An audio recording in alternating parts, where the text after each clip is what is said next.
Magbalik dyan na asa. Bilis na rin na sana na aga na morning. Pag-aga na siya.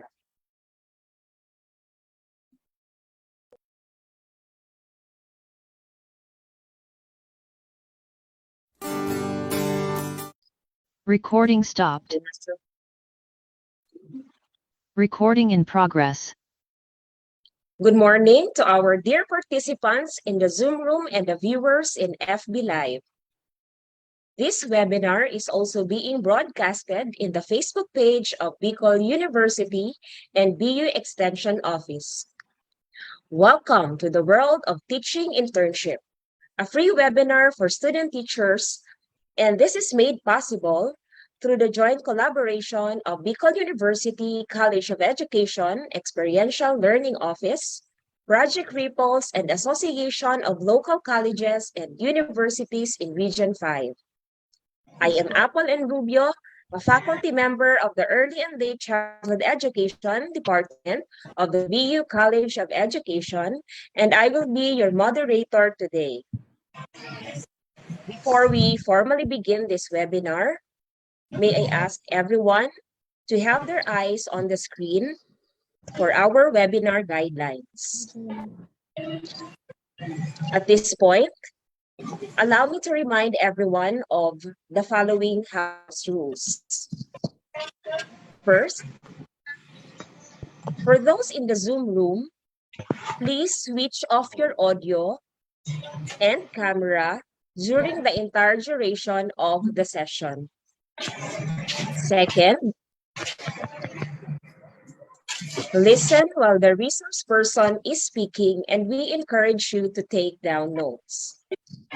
Third, please post your comments and questions in the chat or comment box for the moderator to read during the open forum.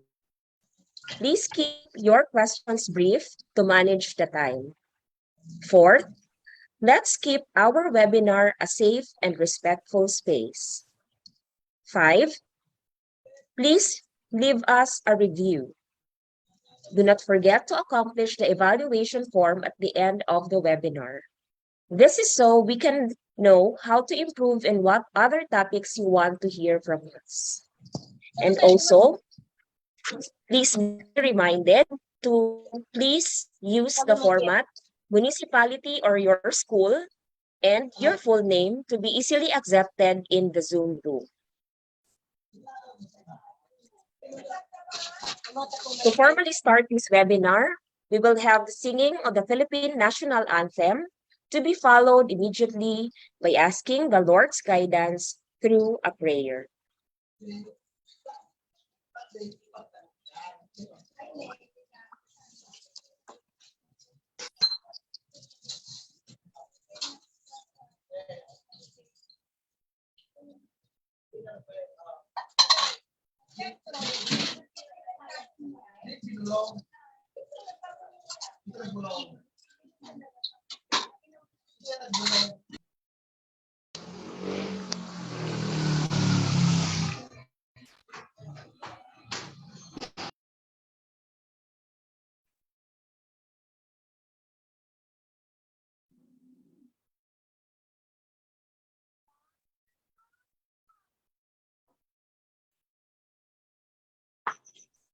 Sir Pop? I think there's no audio po.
At this point, let us first have the Dean of the BU College of Education, Dr. Lorna M. Minya, give us a welcome message.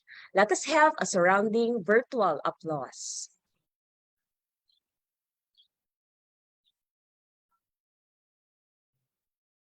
Good morning. Can I be heard?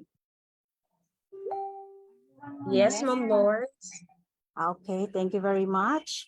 Good morning, everyone. Good morning to our partner institution, particularly the leaders or the heads of our partner institutions, all the teacher education institutions participating in this webinar, the cooperating teachers, if there are, present in this Zoom meeting, to the other faculty members of the various teacher education institutions and faculty members of Bicol University, to our student teachers, to the organizers of this activity, a pleasant morning to all of you. I would like to welcome you to this webinar as an initial step towards a successful and memorable experience in teaching internship. We all know that teaching internship is the final step in the professional development of our student teachers. It is the opportunity for them to apply what they learned in the various professional education, specialization, and general education courses that they have taken in the university and in the colleges. So this is, aside from that, this is also an opportunity for them to further develop their knowledge and skills in a real school setting where they will find themselves after graduation. Aside from the application of the knowledge and skills, the students' values and attitudes will also be further refined or put to a test as they handle real learners and experience the successes and challenges of teaching and learning in a real world environment. This webinar may not be able to give you everything that you need to know or everything that you need to prepare you for the actual internship, because the actual learning will happen when you get there. However, our speakers will do their best to give the information that you need most at the moment before you finally embark on the teaching internship. Aside from dedicating this webinar to the student teachers, the organizers from the College of Education, as well as the partner institutions, member institutions of the Association of Local Colleges and Universities in Region 5 have organized this webinar also for the cooperating teachers, so that together they and their student teachers can level off their respective expectations. So to everyone, may you find this activity fruitful. To the cooperating teachers, may you find joy in guiding our student teachers. To the student teachers, I wish you the best experience that you will have in your internship. May your experience further enlighten you and enhance your love for the profession. To our partner institutions, the ALCO 5, and to the organizers, thank you very much for giving this opportunity for our student teachers to learn more before they finally go to the teaching internship process. So to everyone, I welcome you once again, and may you have the best from this activity. Thank you and good morning. Thank you, Dr. Minya, for your warm welcome and your usual support in all our activities.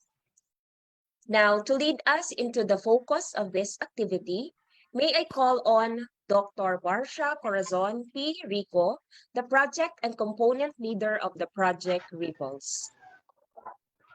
Thank you very much, Teacher Apple.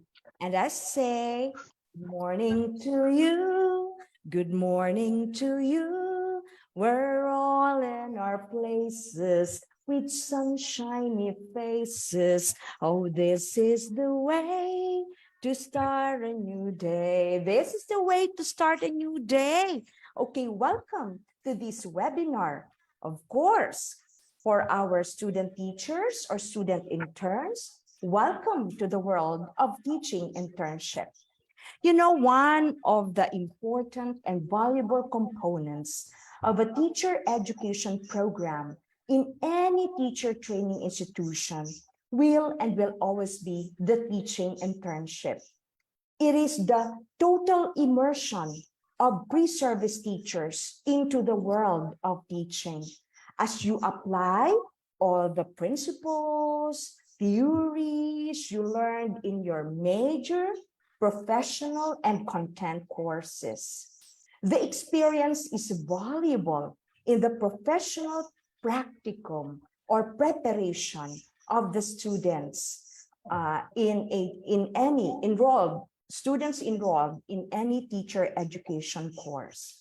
So considering the importance of this experiential learning course, especially in the life of our teachers, it is necessary for teacher education institutions like the College of Education, Bicol University, and ALCO 5 to come up with strategies or activities on how we can help you, our dear student interns.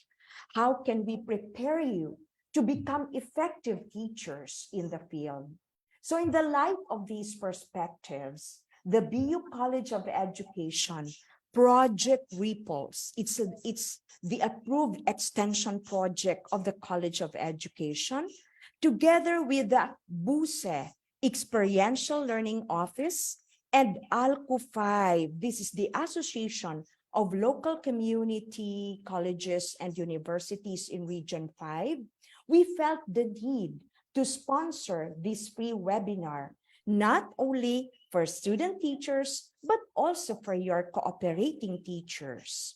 Now, we felt that our efforts should be integrated.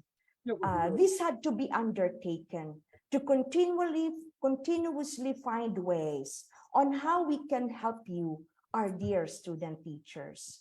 The objectives of this one-day webinar for student interns are: 1, orient the students on teaching internship guidelines. And of course, number 2, present grounded and research-based insights on how to become effective student teachers.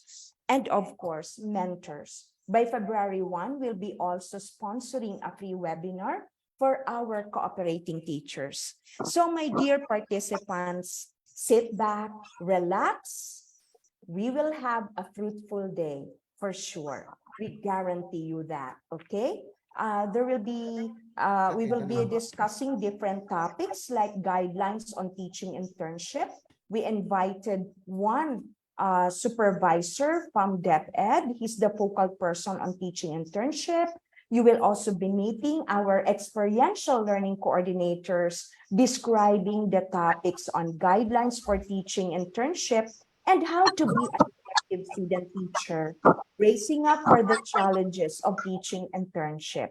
This afternoon, join us again as we discuss the essential soft skills for student teachers and strive to thrive. I'll be with you this afternoon, and we will listen to a special message to be given by the president of ALCO 5. So my dear student teachers, mentors who are on board, welcome and good luck. Thank you very much. There you have it. I hope that this day will be a fruitful learning experience to everyone. Thank you very much, Dr. Rico. At this juncture, ladies and gentlemen, we will now be having our first speaker. Our first speaker is Mr. Leopoldo Brizuela, Education Program Supervisor 2 of DepEd Ligao City, and the focal person on teaching internship. Let us all welcome Mr. Leopoldo Brizuela. A virtual round of applause.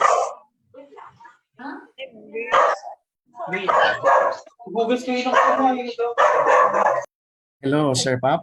Good morning po sa lahat. Sir, pwedeng ikaw na lang yung mag-share ng slides ko po.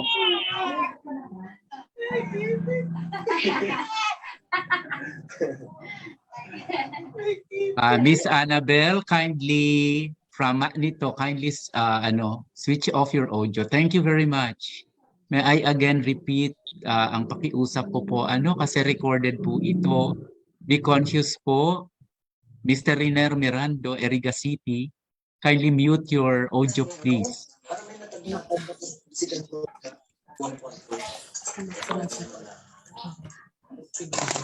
Okay. Teka po, Sir Leo, Yes po, sir. I need to open your PowerPoint. Opo.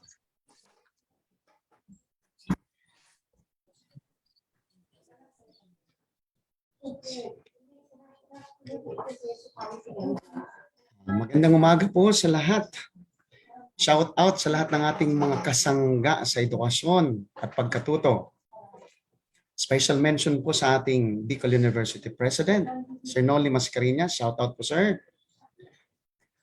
Sa lahat ng Bicol University personnel, kasabay po ng ating organizing committee.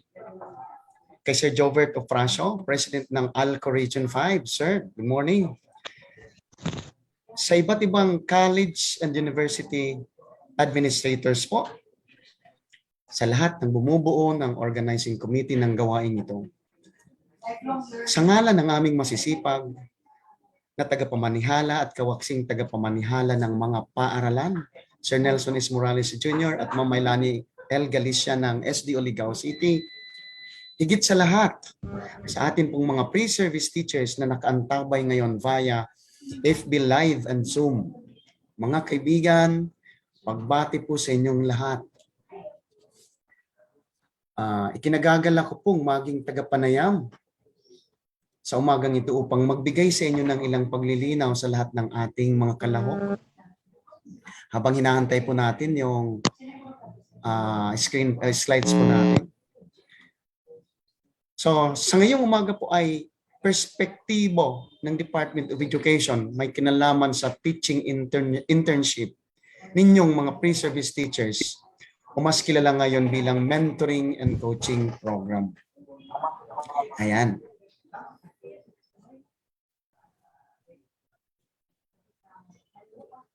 Okay. Binigyan ko mga kaibigan ng pamagat ang aking sesyon ng appreciating, coaching, and mentoring in the context of DepEd system. Sa pagsisimula po, hayaan ninyong simulan ko ito sa linya. Okay, first slide po, sir.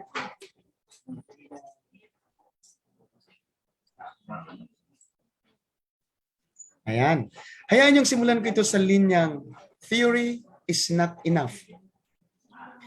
Mga kaibigan, my dear pre-service teachers, maaring sabihin ninyo na kahawig ito ng mensahe ng awitin na pinasikat ng Apo Hiking Society na may mga linyang, kay tagal-tagal ko nang nag-aaral, tingnan nyo kupas na ang aking maong, kung akala nyong ako ay natuto na, hindi pa rin. Maring sasangayon ng iba at ang iba naman ay hindi. Ngunit mga kaibigan, isa po itong malinaw na katotohanan na hindi lang po nagtatapos sa mga teorya na itinuro sa atin ng ating mga guro, ng ating mga college instructors or ng ating mga college professors para sabihin tayo po ay talagang learned na, natuto na. Sapagkat sabi nga ng ating mga philosophers, ang pagkatuto ay isa pong proseso.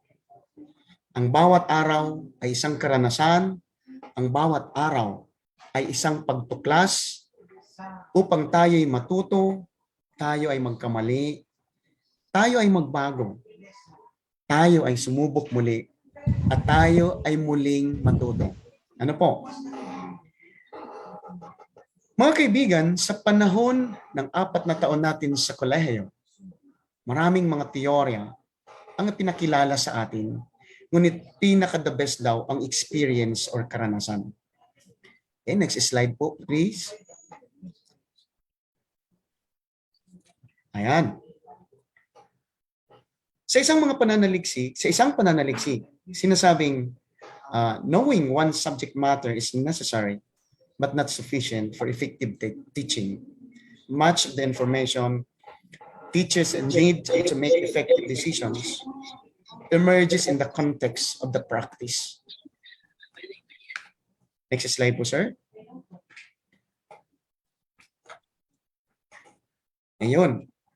So upang pag-ugnayin natin ang ating sinabi kaninang teorya na natutunan natin sa ating kolehiyo at ang sinabi nating practice, makikita po natin ngayon sa ating slide ang malinaw na graphical representation Sa magkabilang panig, kaliwa at kanan ay ang dalawang malaking ahensya ng pamahalaan pagdating sa education.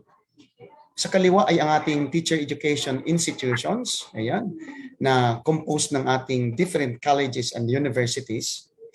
Sa kanang panig naman ay ang DepEd, kung saan nandyan ang basic education, tinuturing itong basic education institutions kung saan isinasagawa ang ating practice, ang ating pagsasanay sa pagiging guro.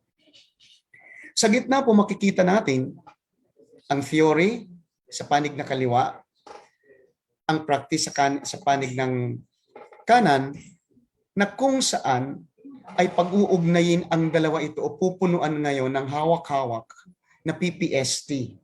Ano ang PPST? Ito po ay ang Philippine Professional Standards for Teachers. Next slide po, sir.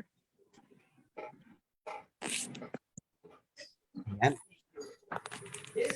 Ano nga ba ang naging legal na batayan na nagsisilbing mandato na sinusunod ngayon bilang guidelines sa teaching internship program na dapat ninyong malaman or ng lahat at maunawaan?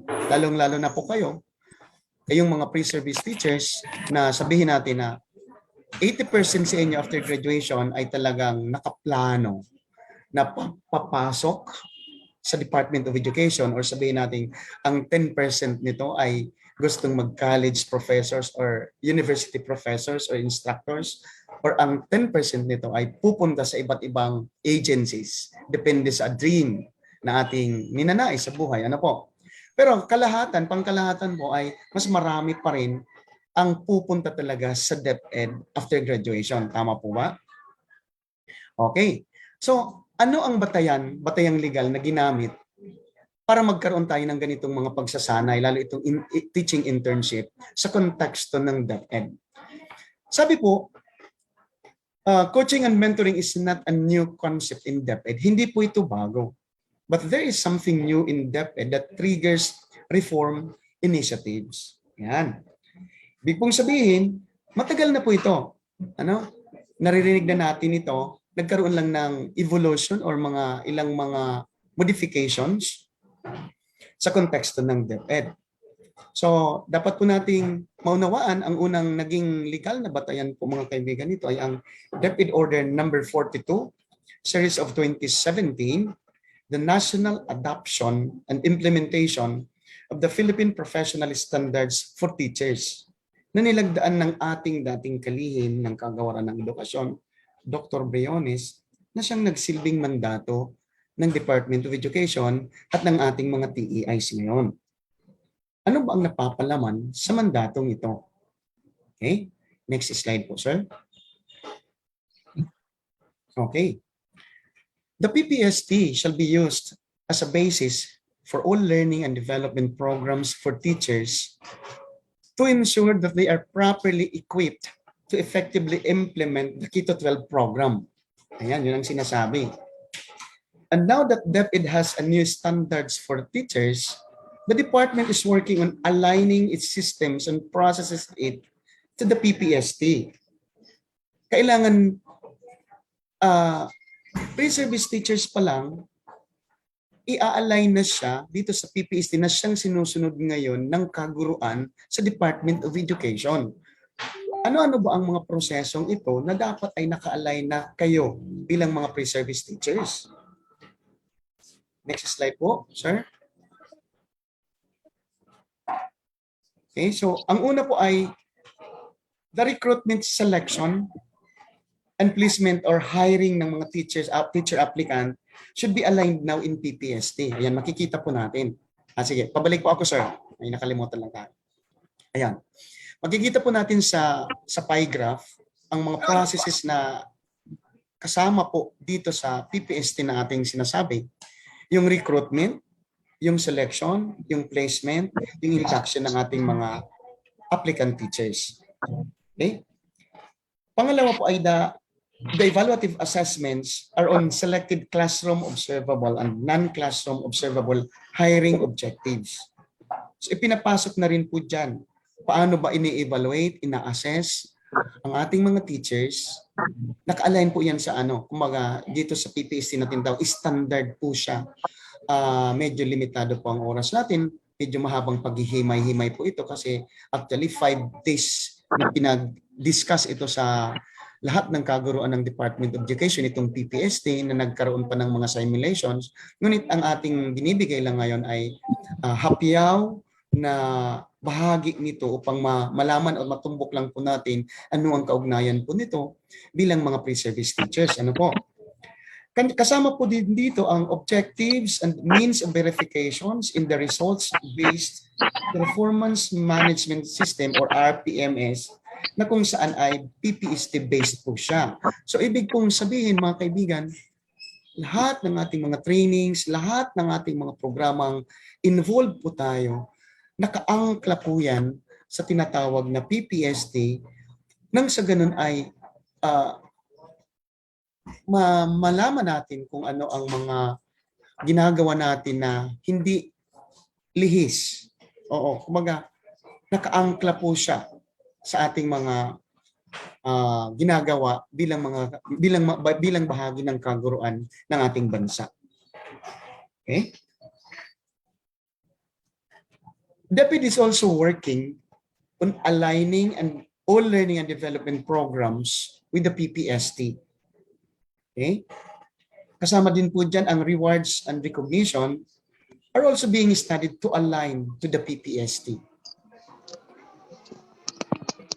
Ibig pong sabihin, my dear pre-service teachers, kayo po ay dapat nang sanayin kung paano kayo itatrato o obserbahan, gagabayan sa pagtuturo, sa paggawa ng lesson plans, bilang mga beginning teachers. So ang teacher 1 po mga kaibigan ay considered as beginning teachers na kung saan, doon sa PPSC standard, na kung saan kayong mga pre-service teachers ay kinukonsider na rin na beginning teachers.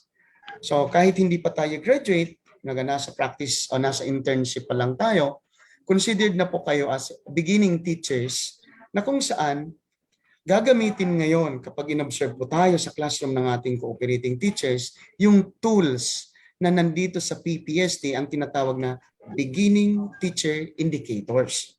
Ano po? Bakit? Isang malaking tanong, bakit? Kailangan pala, ngayon pa lang, nagpa-practice o nasa internship pa lang tayo, para palang mga considered na kami as teacher 1, parang mga permanent teacher na, yes po. Nang sa ganun po mga kaibigan, pagka-graduate po natin ay hindi na tayo maninibago sa kung anong kultura mayroon sa DepEd at sa mga proseso na sinusunod sakaling na-hire na po tayo sa kung saang paaralan sa buong bansa. Ano po? Next slide po, sir.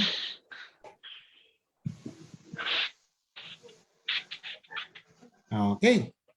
So makikita po natin mga kaibigan ang sa slide, yung teacher education program, ang ating FS1, kung saan alam natin tapos na po tayo dahil hindi tayo makakaranas ngayon ng teaching internship pag may back subject tayo dyan, hindi tayo pumasa. Mula sa FS1 tungo sa FS2, yung teaching assistantship, and now dito tayo ngayon sa teaching internship na kung saan ang tinutumbok na direksyon ay ang PPST gamit ang beginning teacher indicators. Sino po ngayon ang magbibigay nito sa atin? Walang iba mga kaibigan kundi ang ating mga magiging cities or cooperating teachers. So tandaan po natin na may 3 experiential learning courses in the new teacher education curriculum. Tandaan ang FS1, Observation of Teaching and Learning in Actual School Environment. Yung FS2 ay ang Participation in Teaching Assistantship. And Part 3 ay ang Teaching Internship. Ito tayo ngayon, ano? So the target of these experiential learning courses is to provide the prospective teachers the venue to solidify and demonstrate the beginning teacher indicators expected from you. Ano? So the cooperating teachers now play an important role in the implementation of these courses as coaches and mentors. Ayan. So nabanggit po natin mga kaibigan ang dalawang mahalagang salita. coaches and mentors na dapat nating maunawaan ang mas malalim na diwa o kahulugan ng mga ito. Next slide po, sir. Ayan. Kanina kung naalala po natin ang ating binigay na title ng ating session is Mentoring and Coaching in the Context of DepEd System. Tama? So, ito po yung dalawang mahalagang salita na kayo bilang pre-service teachers, alam po ninyo na pagpasok sa mga paaralang kung saan kayo i-deploy. Ito yung medyo hahanapin din natin. Ngunit wag po kayong mag-alala dahil sa February 1 ay may orientation naman bilang counterpart sa inyong mga magiging cooperating teachers po. Okay? So, i-define po natin. Ano ba ang coaching? Ano ba ang mentoring? Okay? Coaching is all about helping daw transport someone from where he or she is to where he or she needs to be. Ayan. And today, coaching is a structured, sustained process for enabling the development of a specific aspect of professional learners' practice.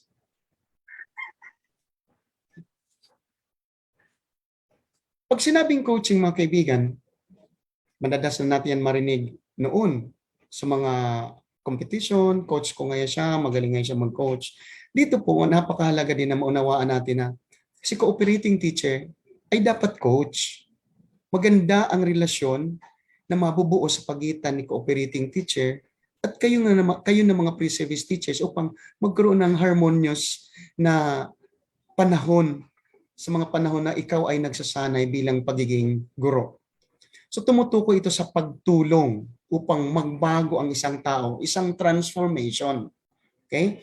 At sa konteksto ng pagsasanay sa inyo bilang mga magiging guro sa darating na panahon, ang coaching ay pagtulong sa isang potensyal na guro upang mas malinang, mas mahulma, at mas gawing mahusay itong si potential teacher sa mga tiyak na katangian ng isang guro at mga kompetensi sa pamamagitan ng sistematiko at sustenidong proseso. Okay?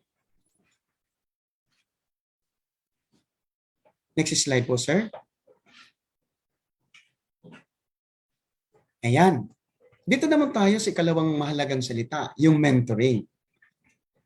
In Greek mythology daw, mentor was Odysseus' friend who watched over his estate and family while Odysseus was away fighting in the Trojan War. Alam na alam po ito ng ating mga pre-service teachers, English majors sa Greek mythology, sa literature po nila, kung sino si mentor.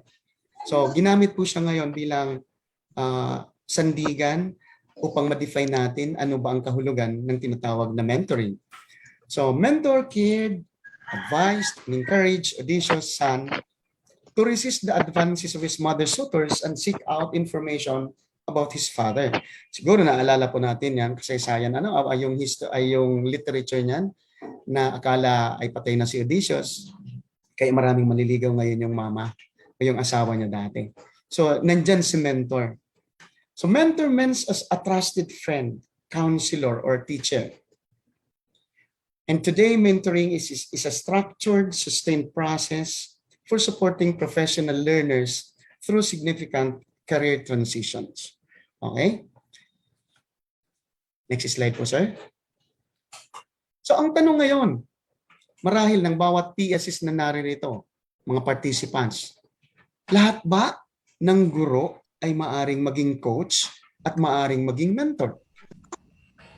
And then maaring isa pang tanong uli ay, ang mga napili kayang cooperating teachers na ibinigay sa amin ngayon ay taglay ang kwalifikasyon ng pagiging coach at mentor?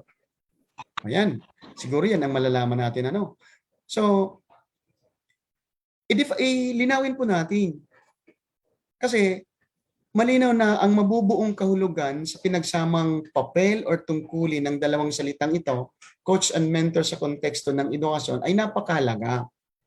So maliban sa sariling kakayahan, ang isang tao ay nahuhulma dahil sa mga taong nagbibigay gabay sa kanya, mas angkop na salita ay nagbibigay inspirasyon sa kanya.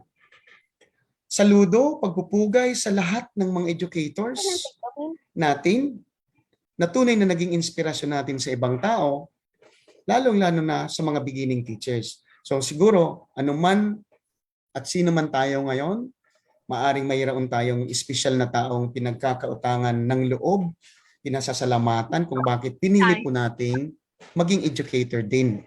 Siguro na-inspire tayo sa husay niya bilang elementary teacher natin, elementary advisor natin, high school teacher, at marami pa. So, yun po. Napakahalaga na si cooperating teacher ay kailangang maging coach at kailangang isang mentor. Oo. So, ano-ano ba ang mga katangian na dapat taglayin? Ayan. Una po ay dapat daw marunong siyang mag-model ng pagiging mabuting guro. So tinutumbok nito ang kahusayan sa pagtuturo. Siyempre, paano ka ba makapag-mentor kung hindi ka nga marunong magturo? Kasabay na po dyan ang mga napapanahong strategies niya sa bawat uri ng learners, bawat klase or bawat uri ng klase. So, makikita natin kung sino ang ating cooperating teacher, pinili talaga siguro yan among the rest sa kanilang paaralan dahil natitiyak o nasisiguro ng school head na nagbigay na ito yung makapaggagabay sa atin para maging mabuti tayong teacher pagdating ng panahon. Last year po mga kaibigan, isi-share ko lang, after kong i-release ang memorandum ng listahan ng mga napiling cooperating teachers dito sa aming division, inulan po ako ng chats. Yung isa sabi, "Sir, kasabay po pala ako sa cooperating teachers. Ikaw po ba ang pumili?" Maraming mga ganong tanong, sunod-sunod. Sino ba ang pumili? Sino ba ang nag-recommend? Ang sagot ko, hindi po ako. Hindi po yung Ligaw Community College, hindi po yung CAT College, hindi po yung IDS College, hindi po yung Bicol University College of Agriculture and Forestry ng Ginubatan, hindi rin po yung BUSIT. Sino po ang pumili sa amin? Sabi nila. Sabi ko, sino ba ang mas nakakakilala sa inyo? Walang iba mga kaibigan, ang mga school heads kako ninyo. Nakipag-coordinate ako as focal person ng DepEd, ng Division of Ligaw City. At matapos kong matanggap ang mga letters ng bawat teacher education institutions, finorward sa akin, nagbigay ako ng criteria sa pagpili ng cooperating teachers. So criteria is the key, sabi nga natin. Kako, kung magtatanong kayo at bakit kayo napili, nangangahulugan lamang na masaswerte kayo sapagkat naniwala ang inyong school heads na kayo ay mahusay, kayo ay magaling, makapagbibigay inspirasyon sa inyo bilang mga magiging guro pagdating ng panahon. Okay? So, isa-isahin po natin. Pangalawang katangian ay marunong mag-observe daw ng performance. Okay? May mga matang mapangmasid si cooperating teacher. Marunong mag-assess ng performance ng kanyang sarili para siya makapag-self-reflect. Marunong na mag-assist ng iba. Nakikita at kaya niyang timbangin ang kahinaan upang mapalitan ng kahusayan at nakikita ang kagalingan upang masustine ito. Pangatlo po ay can provide feedback. Malaking challenge ito. Sapagkat paano ba magbibigay ngayon ng feedback giving ng constructive ang isang cooperating teacher na hindi traumatic sa part ng mga pre-service teachers. So, dapat marunong silang magbigay ng hindi makasasakit ng loob sa inyo bilang mga pre-service teachers para hindi tayo matrauma. Constructive. Kumbaga, kahit nakitang medyo kailangan pang may mga i-improve sa atin, marunong silang sabihin ito ng maayos upang hindi naman masyadong masakit sa loob natin. Yun na, very self-explanatory naman. Okay? Pag nagbigay sila ng kanilang feedback upang ma-improve ng mga pre-service teachers, it should be very encouraging and motivating pa rin. Okay? Sunod po ay, ayan, guide, Teach, direct, advise, listen, support, motivate, inspire. Sige, pagsamahin na lang natin ang 8 ito. 8 magkakapatid na salita. Kung pagsasamahin natin, isa lang naman ang tinutumbok nito, inspirasyon. Kapag kayong mga pre-service teachers ay na-inspire at na-embrace po ninyo ang hirap, ang pagod, ang saya sa pagiging guro, hindi nyo po maiisip mag-abroad. Hindi nyo iisipin na ang baba pala na ang sahod ng pagiging teacher. Kumbaga, kasabay po yan sa ating acceptance na embrace po natin na ganito ang buhay ng pagiging teacher. Wala namang yumayaman. Pero masaya tayo sapagkat ito yung gusto natin. Oo. Gusto nating magbigay ng education sa mga bata, matulungan natin ang kabataan ngayon na sila ay mag-grow din sa ating mga kamay. At kapag na-embrace po natin ang mga ito mga kaibigan, mapapabilang kayo 100% sa batch ng ating magagaling na educators pagdating ng panahon na taglay ang passion, taglay ang dedication, taglay ang commitment sa profesyon na inyong mga pinili. Hindi mareklamo, hindi mahilig mag-post sa social media ng kung ano-anong negatives sa kanilang mga nakikita sa paligid. Kumaga, very inspiring po siya. Sana ganoon, alam kong sasangayon dyan sa ang lahat ng ating mga kapanalig sa akademiyang ito. Okay? Next slide po, sir, please. Ayan. There is a need to support cooperating teachers in their role as mentors and coaches for teaching interns. Huwag po tayong mag-alala. Kung kayo po ngayong araw na ito, mga mahal na kaibigan, ay dumalo sa orientation na ito, may ikalawang araw naman tayong gagawin para naman doon sa cooperating teachers upang malinawan sa kanila ano ang kanilang mga roles and obligations na dapat nilang gampanan sa inyo. Okay? So ito yung counterpart natin na suporta para sa kanila, i-guide din natin sila. Ano ba yung mga pagbabago din? Inaalis na ngayon ng DepEd system yung dati ako when I was still a practice teacher din noon mga panahon na yon. Marami akong mga negative feedback na nagugulpi ngayang trabaho si practice teachers, pigparapacheck na lang ngayon ng kung ano-ano, halos ngaya hindi naman ngaya nagagabayan at kung ano-ano pa. Ngayon po mga kaibigan, nililinaw na po ito sa mga cooperating teachers. Ano po ang obligasyon, ano po ang tungkulin, ano po ang papel nila sa inyo bilang mga cooperating teachers upang kayo naman ay talagang ma-attain ang pinaka-ultimate goal natin pagkatapos ng required hours na teaching internship. Ano po? So, yun. Next slides po, sir, please. Ayon. Clinical teachers and other teacher mentors should be trained in helping and supporting novice teachers, modeling excellent teaching practice, and exercising positive problem-solving skills. Tama po. So kailangan din nating tulungan sila para maibigay din nila ang tamang paggabay sa inyo. Okay? So, uulitin po natin mga kaibigan, hindi po bago ang mentoring and coaching program sa DepEd. Next slide po, sir. So hindi po bago, So isa pang mandato ng DepEd maliban sa ating ibinigay kaninang DepEd order, ito po yung DepEd order number 35, the series of 2016, the Learning Action Cell. It was introduced din. Ano ba ang Learning Action Cell na ito?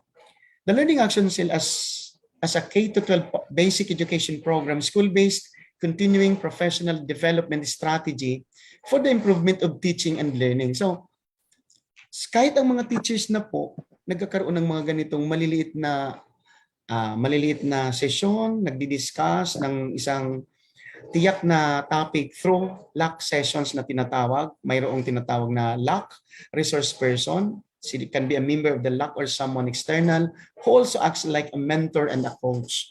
So, sa DepEd, makikita ninyo kung mapupunta na kayo sa DepEd, may madalas na mangyaring mga LAC sessions dahil ina-address po yung ilang mga nakikita nilang mga issues sa field.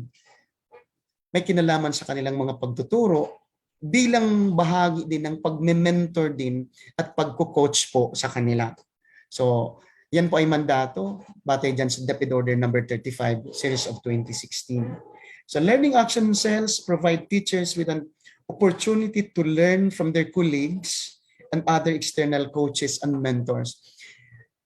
Madalas magbahaginan sila ng kanilang mga experience dyan, kumusta ba dyan sa grade level na yan, na pwede nating i-benchmark dito sa grade 8, sa grade 9, sa grade 10. Kumusta ba dyan sa Filipino department, ano bang best practices na pwede rin natin gamitin dito sa English department. Kumusta ba sa science department na pwedeng gamitin dito sa mathematics department. So parang ganoon, sharing of ideas, benchmarking sa mga best practices mula sa ibang paaralan o maski sa within the school campus lang ay maaari po yan. At ito po ay nangyayari dyan sa tinatawag po nating LAC session or Learning Action Cell. Okay?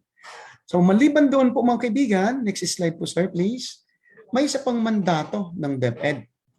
Ito po yung DepEd Order number 43, series of 2017. Ito naman yung tinatawag na Teacher Induction Program or TIP policy. So TIP is institutionalized to provide a systematic and comprehensive support system for the newly hired teachers in order to seamlessly immerse them in the teaching profession in the public school system. And the TIP mentor is assigned to orient, mentor, and supervise a newly hired teacher.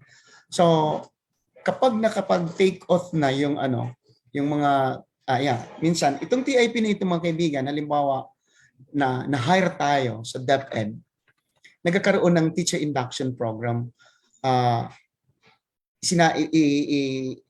Dinidiscuss po dito, ino-orient po dito ang mga newly hired teachers, ano ba ang mga dapat nilang mga malaman, ano ba ang proseso na dapat nilang tandaan. And then, kasabay po dyan yung kanilang pag-take off po. Okay? So, yan po. Tatlong ating binanggit na mga legal basis, mga mandato sa konteksto ng DepEd na kaugnay po nitong ating tinatawag na teaching internship na dapat ninyong malaman bilang mga pre-service teachers. Next slide po, sir. Ayan. So ito yung coaching and mentoring in DepEd. Si principal, si master teachers, and si department heads, nagsiserve po siya as coach and mentor sa kanilang mga hawak na teachers. Okay? Ngayon naman, sige po sir, pakiclick po. Si DepEd teachers naman, sila naman ngayon ang nagsiserve as cooperating teachers sa inyo po bilang mga pre-service teachers. So tingnan nyo yung pag-evolve ng pangalan from practice teachers, ngayon po ay pre-service teachers na. From critic teacher, ngayon ay cooperating teachers na. So hindi na yung dati sa panahon namin noon, critic teacher pa ang tawag sa aming sa aming coach and mentor. So ngayon pinalitan yung critic ng cooperating, mas magaan pakinggan, mas masarap namnamin kung ano ang kahulugan po niya. Okay? Sige po sir. Next slide po. So ito yung coaching and mentoring of pre-service teachers na dapat nating malaman upang makita po natin. Assist TEIs or teacher education institutions in ensuring that their graduates will be the kind of teachers needed in the field. Ito yung kagandahan na mayroong ganito.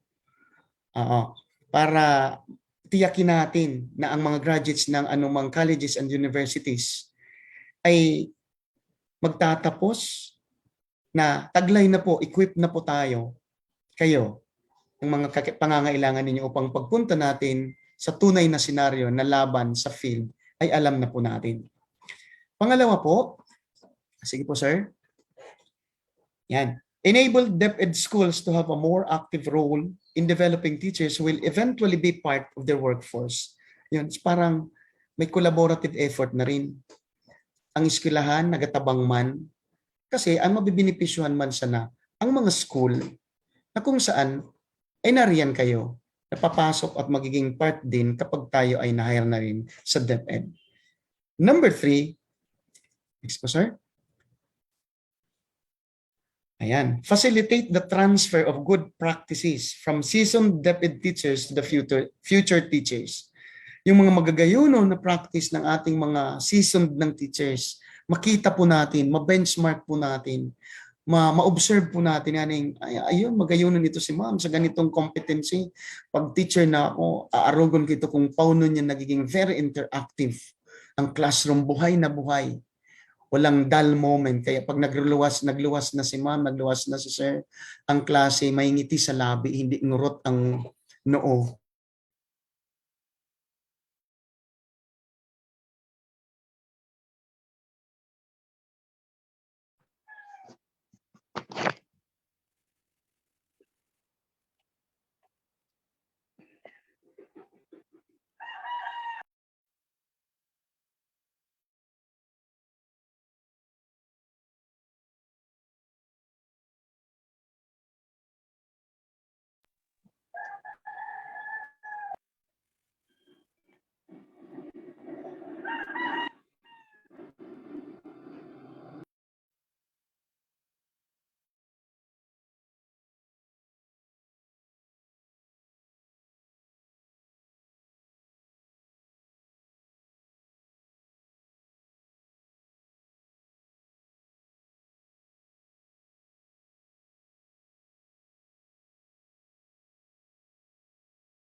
Okay, so I think Sir Leo was disconnected.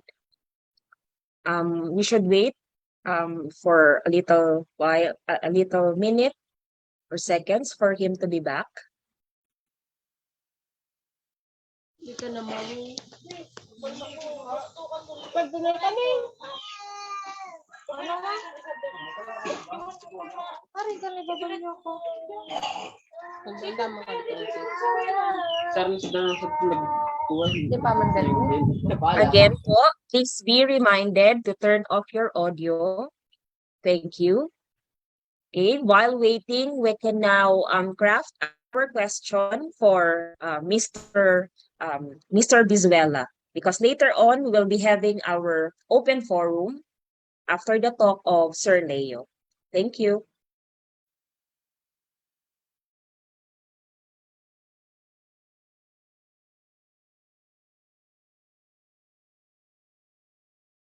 Recording stopped.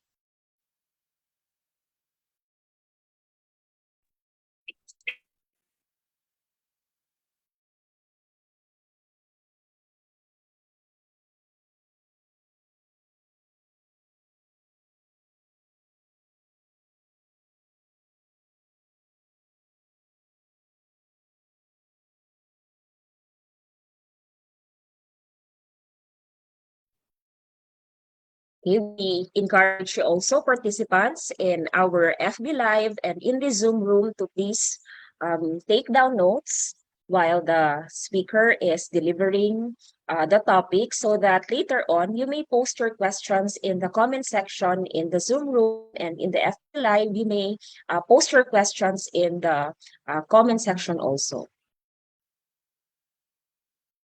Please just make sure to keep your questions brief in order for us to manage our time.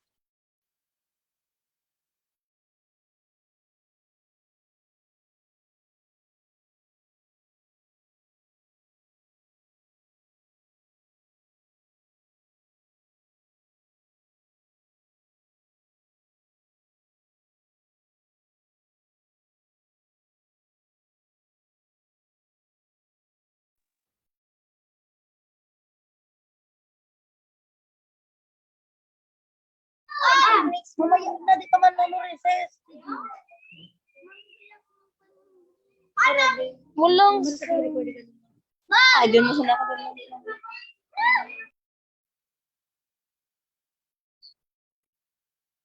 Okay, so I think we need to continue with our next speaker. Sir Leo will just continue his talk when he come back later. Now, for our second speaker, let us listen as she discusses with us Recording in guidelines. progress. the guidelines for teaching internship, CHED Memo 104 series of 2017.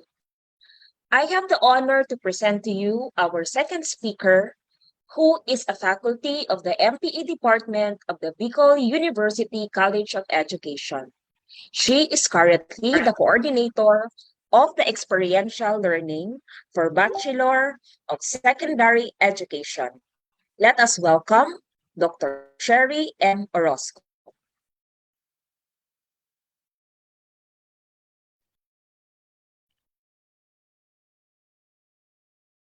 Good morning, everyone. Sir, may I be allowed to share my screen? Yes, please.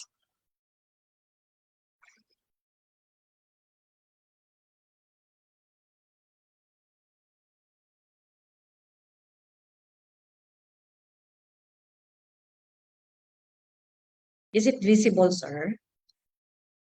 Yes, okay na po. If you would like, you could also do a slideshow, Ma'am Shi. Yes, sir. Lang po.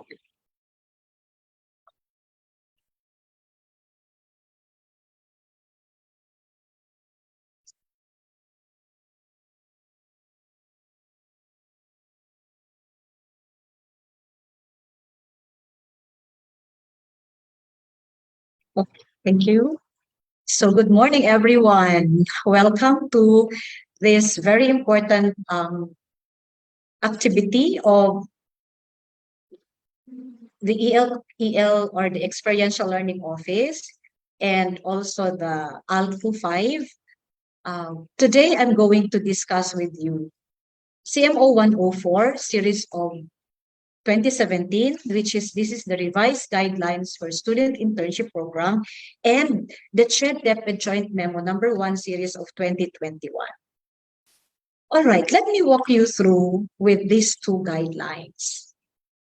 What do we have? What are in store for these guidelines in store for us? It is very important that you should know. Though some of the participants here, especially those who are with me during the orientation, the Bicol University College of Education, they were already oriented with this. But I believe that we have participants from Tunsol, from Ligao, from Rapu-Rapu, and other parts of Albay. So I think mag-guide tayo ng CHED Memorandum of Order na ito at saka yung DepEd, CHED DepEd Joint Memo number 1.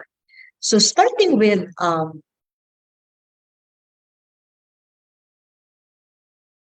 sorry, wait na po.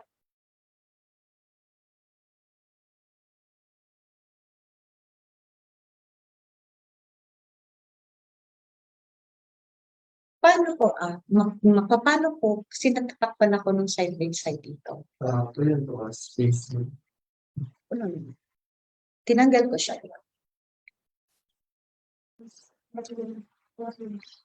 Okay po. Kasi kinano ko siya, hindi ko siya nakita pag inon ko yung camera ko.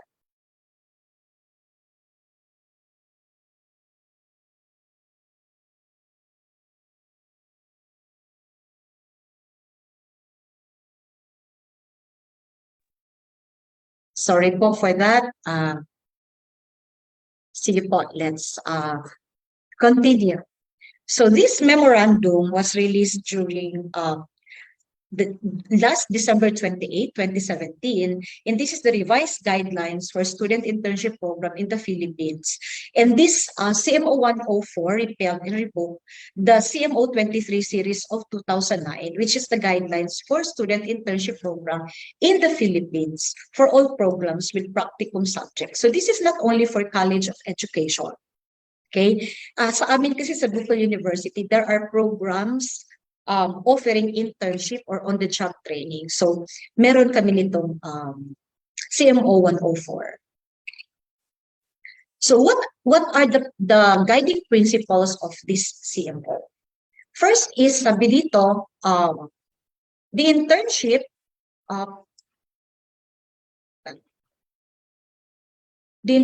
program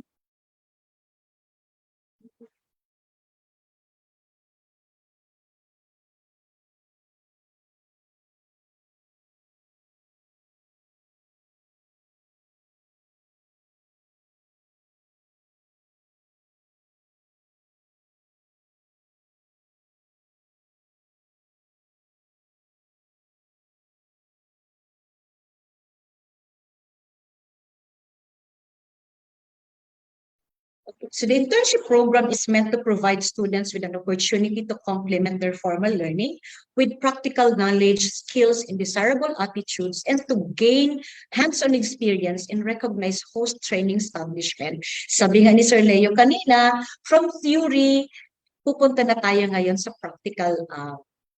practical side of your pre-service journey. So the host training establishment here means that for those who are in other programs like College of Science, accountancy, they call it host training establishment. For us in the College of Education, we call it host or the cooperating schools. Now, Section 2 of the memorandum states that an industry is a classification that refers to a group of companies that are related based on their primary business activities. So ito na po yung sinasabi ko kanina. For us, na nasa College of Education, we call it the host cooperating school. Now, Commission on Higher Education is mandated to develop and promote policies, system, procedures, and programs that address globalization, changing policies, and liberations of trade of higher education.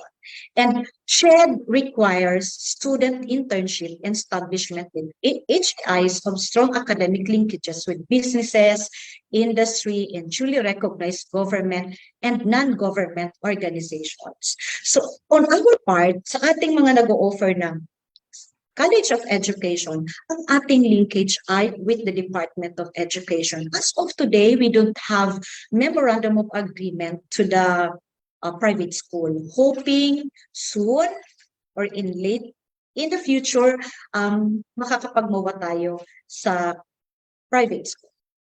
And then SHED issues the revised guidelines for student internship program in the Philippines for all programs. So dito po namin kinukuha yung mga guidelines na dinidiscuss namin sa mga student teachers. This in order to promote the well-being of higher education students and guarantee quality of their learning and exposure and ensure their safety while undergoing internship and considering the nature of the program. I say, let me reiterate quality of learning and exposure and ensure your safety. So this memorandum will guide us. Ano ba yung mga dapat nating gawin at hindi gawin? Okay? All right, so what are your obligations and responsibilities?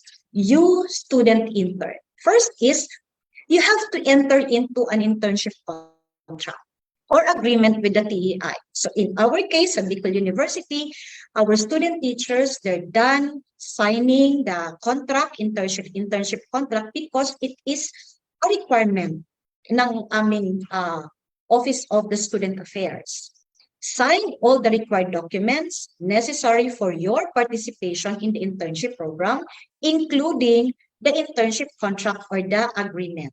Then comply with the provisions of the contract or agreement, including the rules and regulations of the HEI, the cooperating school, and SHED at all times. So madaming hinihingi sa atin ang SHED bago tayo palabasin. In fact, we just got our travel order yesterday. November pa kami nag-aasikaso ng aming mga requirements, pero madami pa rin kaming mga hindi na comply. So thankful that we got already the travel order yesterday, and our student teacher can now report to their assigned school. Undergo the required orientation or internship program conducted by the HEI or the cooperating school.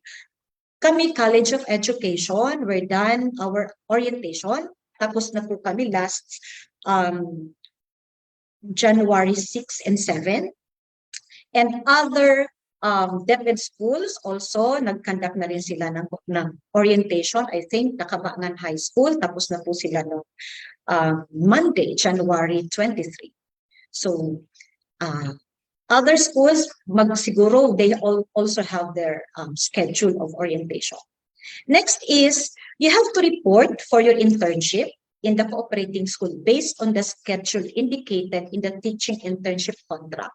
So in our case, Bicol University, they reported already kaninang umaga because supposed to be January 23, but because yung TO namin lumabas pa lang kahapon, so ngayon po sila nagre-report.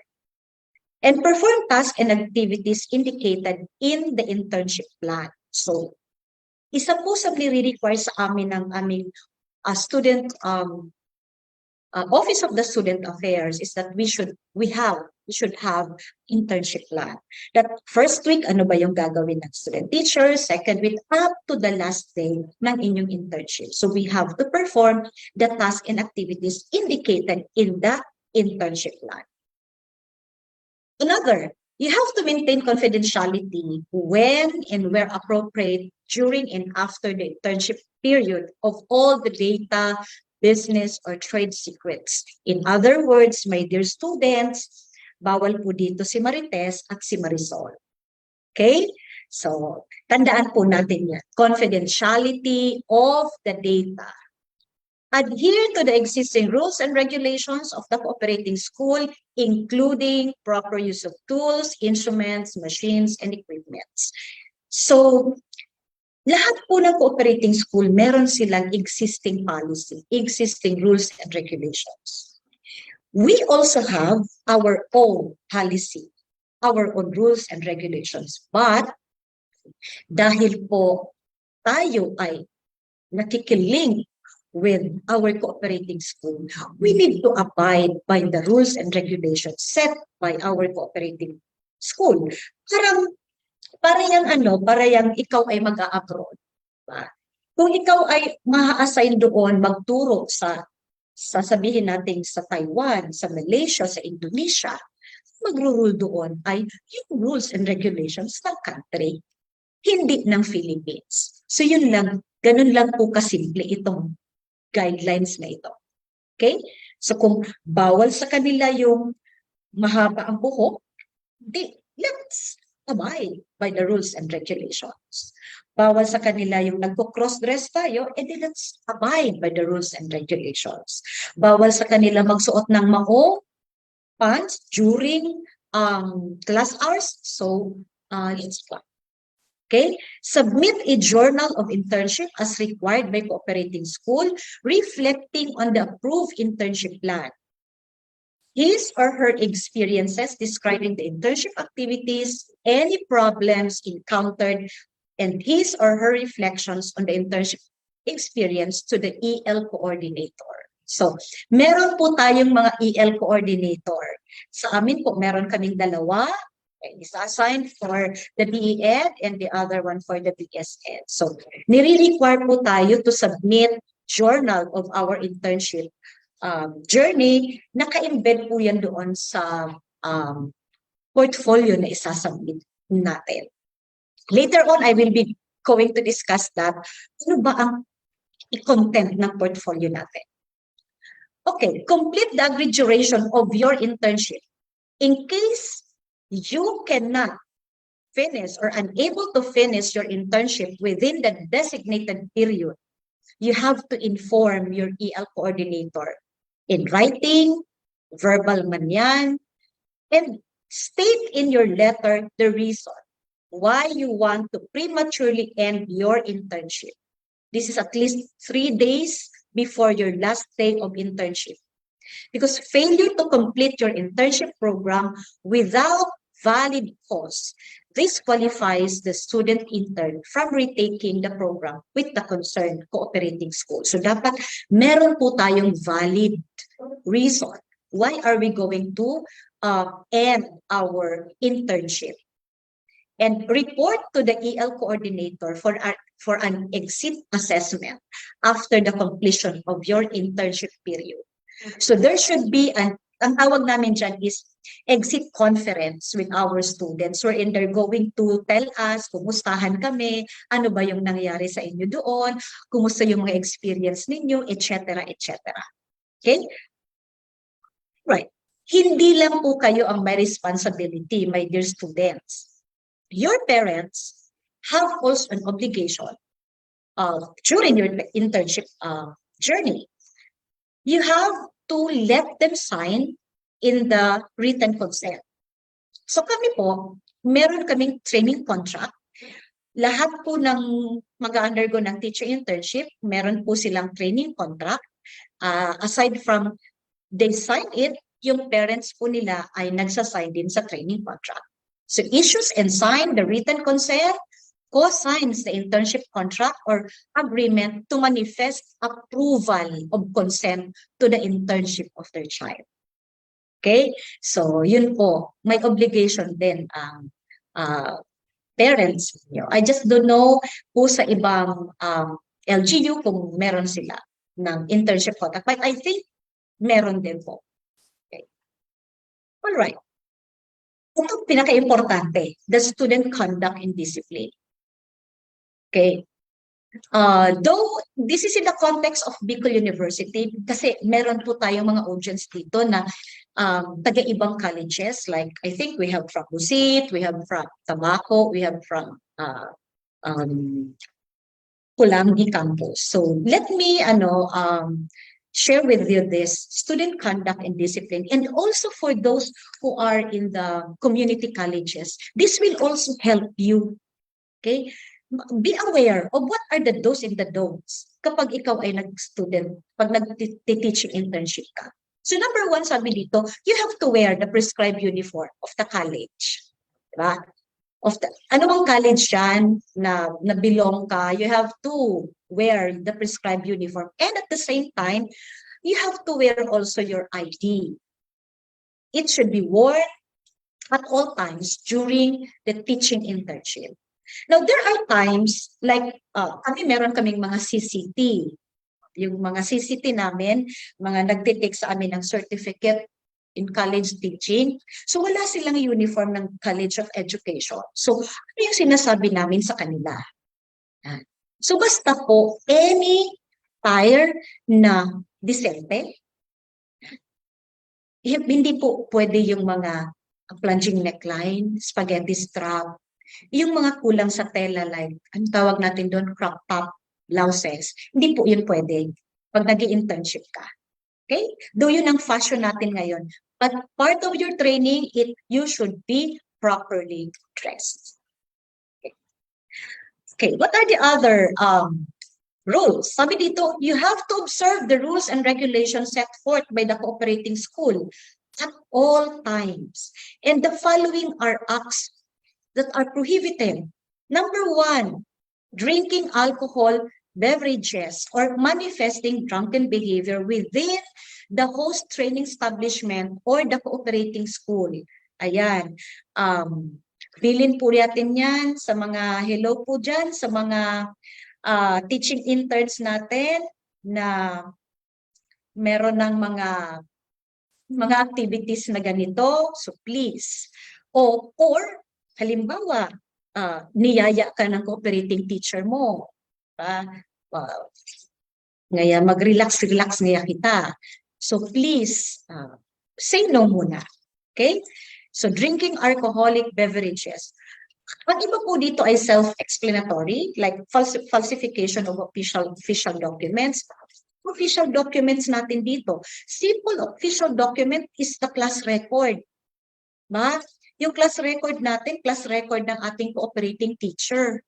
So, whatever na nakasulat doon, hindi dapat natin yon tinatamper or ina-alter. Okay, say for example, ngaya may pumunta sa yung parent, pwede po ngayon sir, gawin itong 85. Kasi po ngayon hindi nag-qualify yung anak ko sa isang school, na dapat ngayon 85 ang rating niya sa math. Take note of this. It's a big no. Gambling, yan, bawal yan. Break time, sabi ni cooperating teacher, Marina ngaya, halika, maglaro muna ngaya tayo ng tong-it, may 1 hour break tayo. Bawal po yun. Malversation of or unlawful disbursement of funds and property belonging to the host school. Like, for example, you are assigned to collect. Assigned ka to collect ano bang binabayaran sa school? Ngaya, yung contribution ng PTA. Ikaw yung pinahawak o immediately after collecting, okay, you may collect it, but immediately after collecting the amount, turn it over to the concerned individual, kung sino man po yan na at in charge, and take note, magpa-receive ka ng kopya para meron kang copy na it was turned over to the treasurer, kung sino man po siya. Misconduct, video voyeurism, fraud, possession of dangerous drugs or chemicals, sexual harassment, ayan. Take note niya, crush mo, sa mga secondary natin dyan, ang ganda ng estudyante natin na fourth year o na senior high, na in love ka. Ba? Na love at first sight ka. So take note, hayaan mo munang matapos ang iyong internship. Balikan mo na lang po siya later on. Or, balik na rin natin, na in love ka sa cooperating teacher mo. Kasi poging-pogi si sir. Patapusin muna natin yung internship mo. Saka na natin pag-usapan yan. Kasi baka tayo ay kasuhan pa ng sexual harassment. Stalking. Yan. Prohibited din pala ito. Theft, unauthorized solicitation or contribution or donation using the name of the school. Like for example, isa kang, anong tawag natin dun sa youth org ninyo?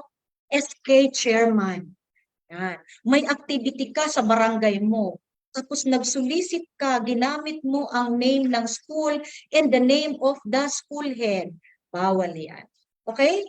Violation of the school rules and regulations. Okay, in cases involving discipline of students and violations of rules and regulations, this is subject to the jurisdiction of sa amin sa university kasi meron kaming handbook.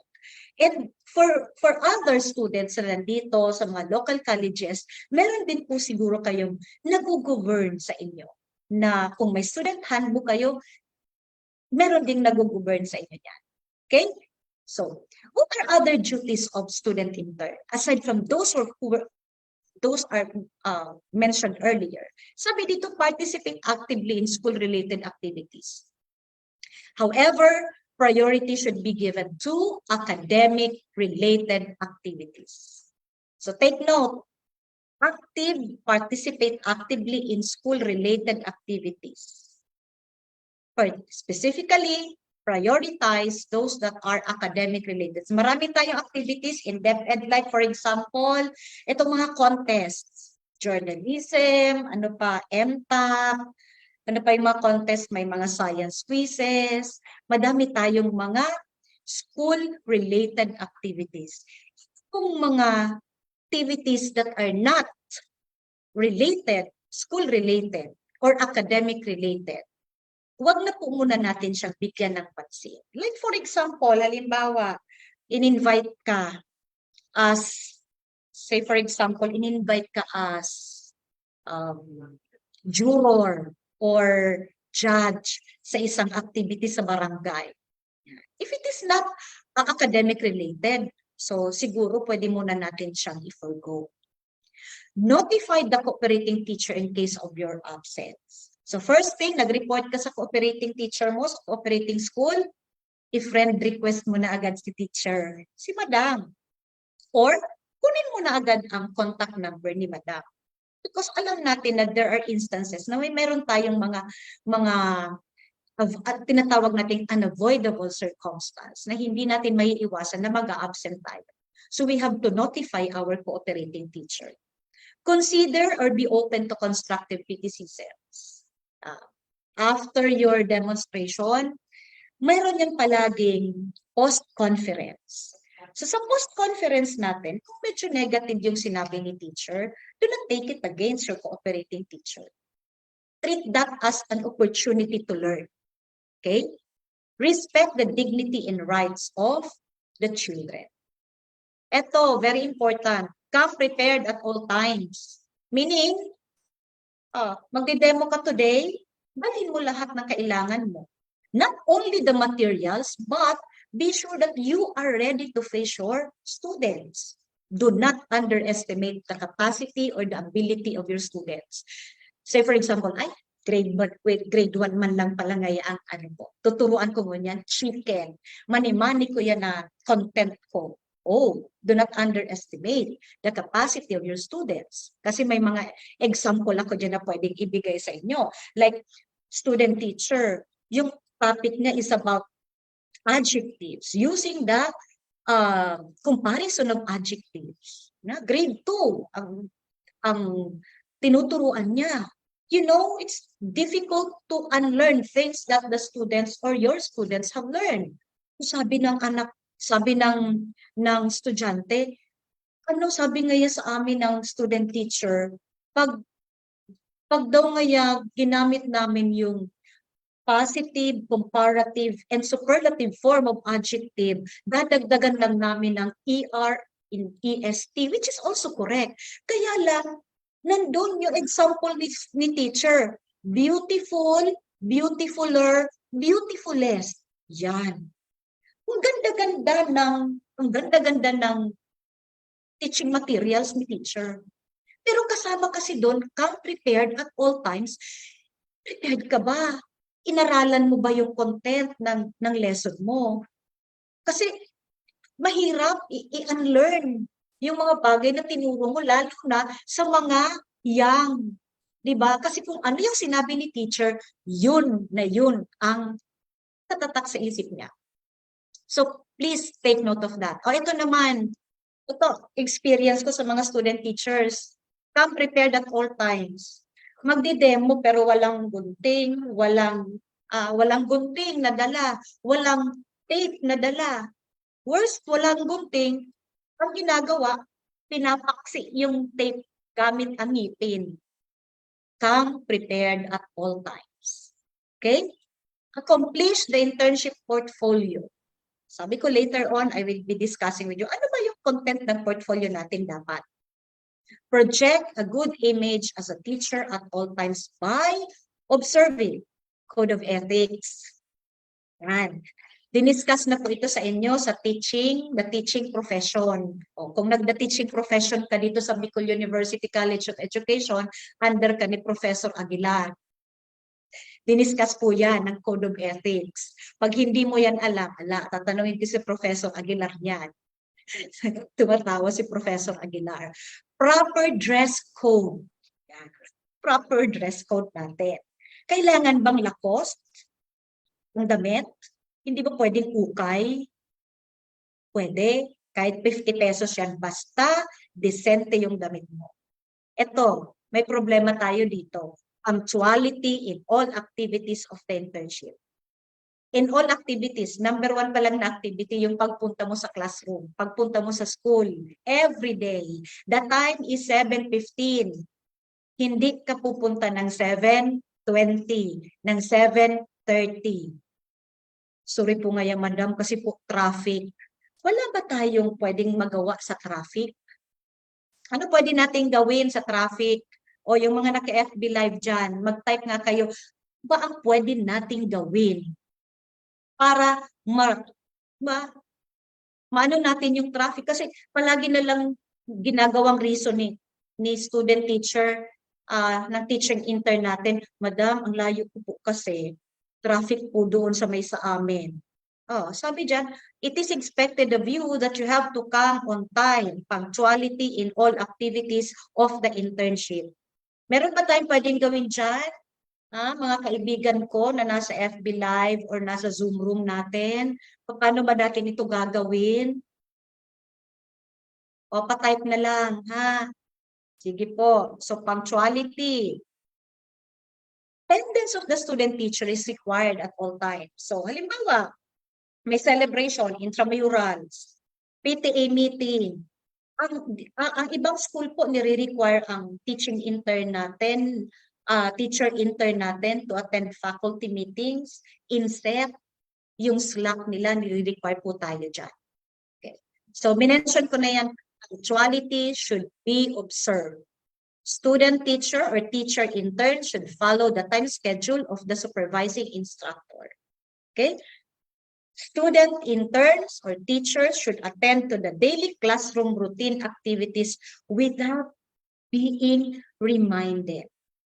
Yan. In other words, you are there, you are conducting your internship, not to sit down and listen to the music na you put on your ear, ano yung tawag mo dyan? Yung earbud, ano tawag mo dyan?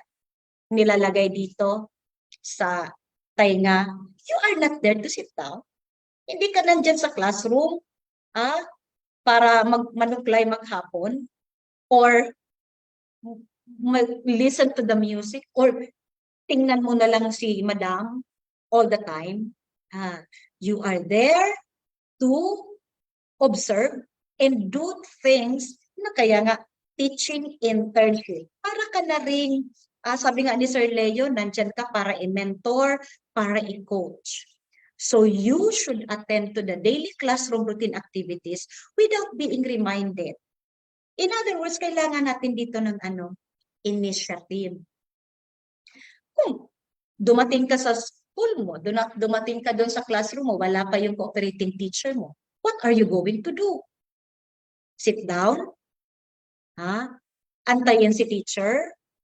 Yan. Gawin mo na kung ano yung mga ginagawa ng cooperating teacher mo, yung nakikita mo na ginagawa niya. Okay? So please take note of this. Acceptable attire, o sinabi ko na yan kanina, should be worn during school hours as well as during school function. Yan. Mag-a-attend halimbawa, magpe-February na naman. Meron naman tayong mga activities dyan na ikakandak ng host school natin. So, please take note of this. Acceptable attire. Mention ko na kanina yung confidentiality should be observed by student teacher. Like cases ng mga students natin, hindi natin pwede yang sabihin or ikwento sa ating mga teacher intern or colleagues. Or halimbawa ngayon, si cooperating teacher mo, nakita mo na ganito, na ganyan. Seal your lips. Okay? Para wala tayong maging problema. A well-written plan must be made for every lesson to be taught. You don't report or you don't conduct your demonstration without your lesson plan. So, a well-written plan. When do you make this plan? Kailan ka gagawa ng lesson plan? Say for example, tomorrow ma-demo na ako. Mamayang gabi gagawa ka pa lang. Kami kadami-dami na namin experience niyan dito sa laboratory school. Ito, bilin ko lang sa inyo. You give time to your cooperating teacher to check your lesson plan. Bakit nagagalit ang cooperating teacher ninyo? Magde-demo ka bukas, tapos early morning, nandyan ka para magpa-check ng lesson plan. Hindi po yun. Talagang magagalit si cooperating, si city mo niyan. So, at least 3 days before your demonstration, submit a well-written plan. Kasi may modification pa yan na gagawin. May mga suggestion pa yan si teacher na kailangan mong i-incorporate. Okay? So, please take note of this. My dear student. Student teachers should have a daily log notebook to record their daily student experiences. Bakit kailangan mo nito? Kasi gagawa ka ng portfolio mo. What are you going to write in your experiences kung wala kang daily log? Okay? Nung nagtuturo pa ako sa lab school, I always require daily log notebook sa mga student teacher ko. Para pag gagawa na sila ng portfolio nila, hindi na sila mahihirapan mag-recall ng mga experiences nila. Just simple, yung mga notable lang na nangyari during the day. Yan. Okay? So please take note of this. Especially kung nagpo-post conference kayo ng cooperating teacher mo, you need to write down. Kasi this will serve as your guide. How are you going to improve yourself? Kasi dapat after ng mentoring mo, dapat, kasi sabi ni Sir Leo kanina, you are considered to be a beginning beginning teacher ka. Pero yung rating sheet natin, yung rating sheet na ginagamit namin is based on the COT tool, Classroom Observation Tool. Ano yung mga indicators sa COT ng beginning teacher, yun din yung ginagamit namin na aming evaluation sheet. Kasi nga, training po ito ninyo. Okay? During the teaching internship period, student teachers should restrict their school and community sociocultural activities in order for them to devote full time to their teaching responsibility. Sinabi ko na po yan kanina. Kung ikaw ay isang elected SK official, so you have to prioritize activities muna ng school over your activities community. Kasi ang teaching internship is a full-time program. Okay? Student teachers act only through accepted channels of communications and authority in the school system. Okay, i-relate ko siya doon sa previous na sinabi ko. Kung ikaw ay isang SK officer, there's invitation, may invitation ka to judge, to be the juror, etc., etc. Bago ka po mag-say yes, take note that it should be properly channeled. One is, pakita mo yung invitation sa coordinator mo, sa EL coordinator mo. Okay? And the EL coordinator also will do the protocol. Papaalam tayo sa Dean, papaalam tayo sa Department of Education, and sa cooperating schools kung payag sila. Yun yung gustong sabihin natin na accepted channels of communication and authority in the school system. May student teacher na experience ko. Madam, pwede pong hindi pumasok mamaya kasi po may event po kasi ako. Kasi event coordinator po ako. Yan. Ano yung sabi natin kanina? School-related activities. Prioritize school-related activities. Kung wala kang communication, approved communication, then hindi ka po ina-allow, absent ka. Okay po? Okay. The student teacher or the teacher intern, may responsibility ka sa teacher education institution. Like naka-enroll ka sa Ligao Community College, naka-enroll ka kung saan mang community college, meron ka pong responsibility. Naka-enroll ka sa Bicol University. Meron kang responsibility to the teacher education institution. It is said here that the student teacher or the teacher intern recognizes that any misconduct is a reflection upon the teacher education institution which you represent. Having voluntarily chosen your teacher education institution, you uphold the standards of the institution in your professional conduct. So imagine, ang laki ng responsibility mo sa Bicol University, sa Ligao Community College, o kung anumang community college ka naka-enroll. So please take note of this. Please be very careful of your actions. Lalo na yan ang mga pag-post natin sa Facebook. Think before you click. Or, iisipin muna natin, share natin, nag-rank tayo sa FB ng isang cooperating teacher natin kasi galit na tayo sa cooperating teacher natin. Kasi grabe nga yan, madam, kadipisil ka urot, kang cooperating teacher ko, ang dami nga yung pinapagawa sa akin, etc., etc.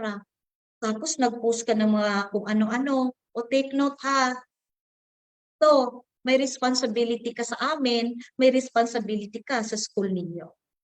Take note of this. Opo, naintindihan po ako, my dear students. So ito po yung napapaloob sa CHED Memorandum Order number 104 series of 2017. Now let me walk you through the next memorandum, which is this is CHED DepEd Memo joint. This is a joint CHED DepEd Memo number 1 series of 2021. What's the context and the rationale of this? Sabi dito, TEIs and cooperating schools must continue to strive to sufficiently prepare the next batch of teachers. Kayo yun. to teach in the post-pandemic or new normal environment. So therefore, field study and teaching internship courses need to be redesigned in ways that are compatible with the present situation. So these guidelines covers the pre-service teachers taking the experiential learning courses under CHED Memo Order number 30, series of 2004, yung mga nating returning students natin, yung mga nag-leave of absence muna, nag-stop, cover sila nito. Sino pa? Students taking certificate in professional education. Ito yung mga tinatawag nating CCT students. Sa amin kasi may mga CCT students kami. And also, students under the new curriculum. Sino ito? Kayo po, karamihan po kayo na nandito ngayon. Those students who are taking up the new curriculum under CMO number 74 to 80 and 82 series of 2017. Okay. The DEIs are enjoined to implement the necessary modifications in the delivery of teaching internship in the field study. These courses must be experiential now, using the different new normal learning modalities. It should be developmental through coaching and mentoring and align it with the learning continuity plan of the DepEd and the MELCs, or the most essential learning competencies. Therefore, the TEIs and the cooperating schools are advised to adhere to the requirements on student internship program, which is the CMO 104 series of 2017 and the DepEd Order number 3 series of 2007. So, ito pong mga nandito, nakapaloob dito sa Joint CHED DepEd Memo, number 1, series of 2021, ito po ay, ina-adhere po nito yung CMO 104, series of 2017, and the guidelines of DepEd Order number 3, series of 2007. Before I discuss, paano ba natin i-deliver yung teaching internship? I think it's important that we need to define teaching internship. Right? So teaching internship is a one-semester full-time teaching internship involving a minimum of 360 hours in basic education schools, either on campus or off-campus, using a clinical approach under the mentorship of a cooperating teacher. Sabi po dyan, one semester full-time. Ibig sabihin, kung nagpa-part-time ka po, at ang pasok mo ay 10 a.m. to 3 p.m., hindi ka pwede. Okay? Kasi full-time. Anong oras ka lalabas sa cooperating school mo? Sometimes 6, sometimes 5 p.m., sometimes 6 p.m. So ano pa yung time mo para mag-work? Okay, so take note of this. Kaya kung ikaw ay part-time job, you have to resign. Mag-resign ka kasi gusto mong tapusin yung teaching internship. Minimum of 360 hours. Okay? Okay lang po sumobra. The better. Kasi meron tayong mga suspension of classes, meron tayong mga activities na minsan hindi pumapasok. So, dun po yun nako-cover. But the minimum is 360 hours. Cooperating school, sino to? This refers to the TEI or partnered school. Sa atin po, the Department of Education. Sa amin din, meron kaming laboratory school, BU High School, and BU Elementary Department. Wala pa po kaming MOA, kami po ay wala pang MOA sa private school, pero pinag-iisipan na po namin yan. Cooperating teachers, who are these? These are the selected educators who act as coaches and mentors, yung sinabi ni Sir Leo kanina, of the practice teachers in their teaching internship program at the cooperating school or the laboratory school of the TEI. So you call them CT or cooperating teachers. Teacher education institution, this refers to higher education institution offering teacher education program. So example kami ay isang example na TEI. Practice teacher, sino to? Kayo. These are pre-service teachers having their teaching internship program in the laboratory school of a TEI or a cooperating school. And your college supervisors are the faculty members assigned in the TEI to monitor, supervise, and evaluate the field study and the practice teachers in their experiential learning courses. So, binigay ko lang sa inyo yung mga important terminologies, key terms na dapat nating tandaan. Okay. The curricular requirements. Aside from completing the 120 hours of your field study courses, kasi it's a requirement, the pre-service teacher shall take the teaching internship equivalent to 6 units, full-time for 1 sem, with no other academic courses. A minimum, sabi ko nga, a minimum of 360 hours shall be required to complete the teaching internship. Prerequisite po dito is the teaching internship, in the teaching internship or field study 1 and 2. So hindi ka pwedeng mag-enroll kapag hindi ka nakapasa sa FS1 and 2. Okay? Right. How do we deliver? Sabi ng DepEd Joint Shed Memo number 1. Paano ba natin ikakandak ngayon ang teaching internship ninyo? The first column are the learning activities, teaching learning activities. The second column are the teaching internship activities ng isang student teacher. So, the first is observation of classes. Pre-observation and post-observation conference. You are expected to observe the teaching learning process of the host school. So kung punta mo doon, hindi ka naman agad isasalang ng cooperating teacher mo, kailangan mo munang mag-observe. You have to attend pre-observation and post-observation conference with the cooperating teacher and the college supervisor. And you need to keep a daily reflection journal. Kasi kailangan mo to pag ikaw ay gumawa ng portfolio. Alright. Class routines. Sinabi ko na rin yan kanina, may na-mention ako about class routines. Sabi dito, aside from attending orientation sessions ng host school, nagkakanda kasi ang school ng orientation nila. From the orientation namin, the host school also conducts orientation session on the protocols for classes in the learning modality employed by the school. I think full face-to-face na tayo ngayon sa DepEd School. Assist the cooperating teacher in the preparation and implementation of class guidelines. Ano ba yung mga guidelines nila in the implementation of classes? These are only example ng class routine natin. There are other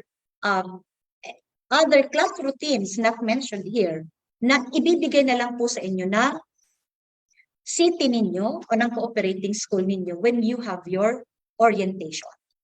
Okay. All right. Under preparation of instructional materials.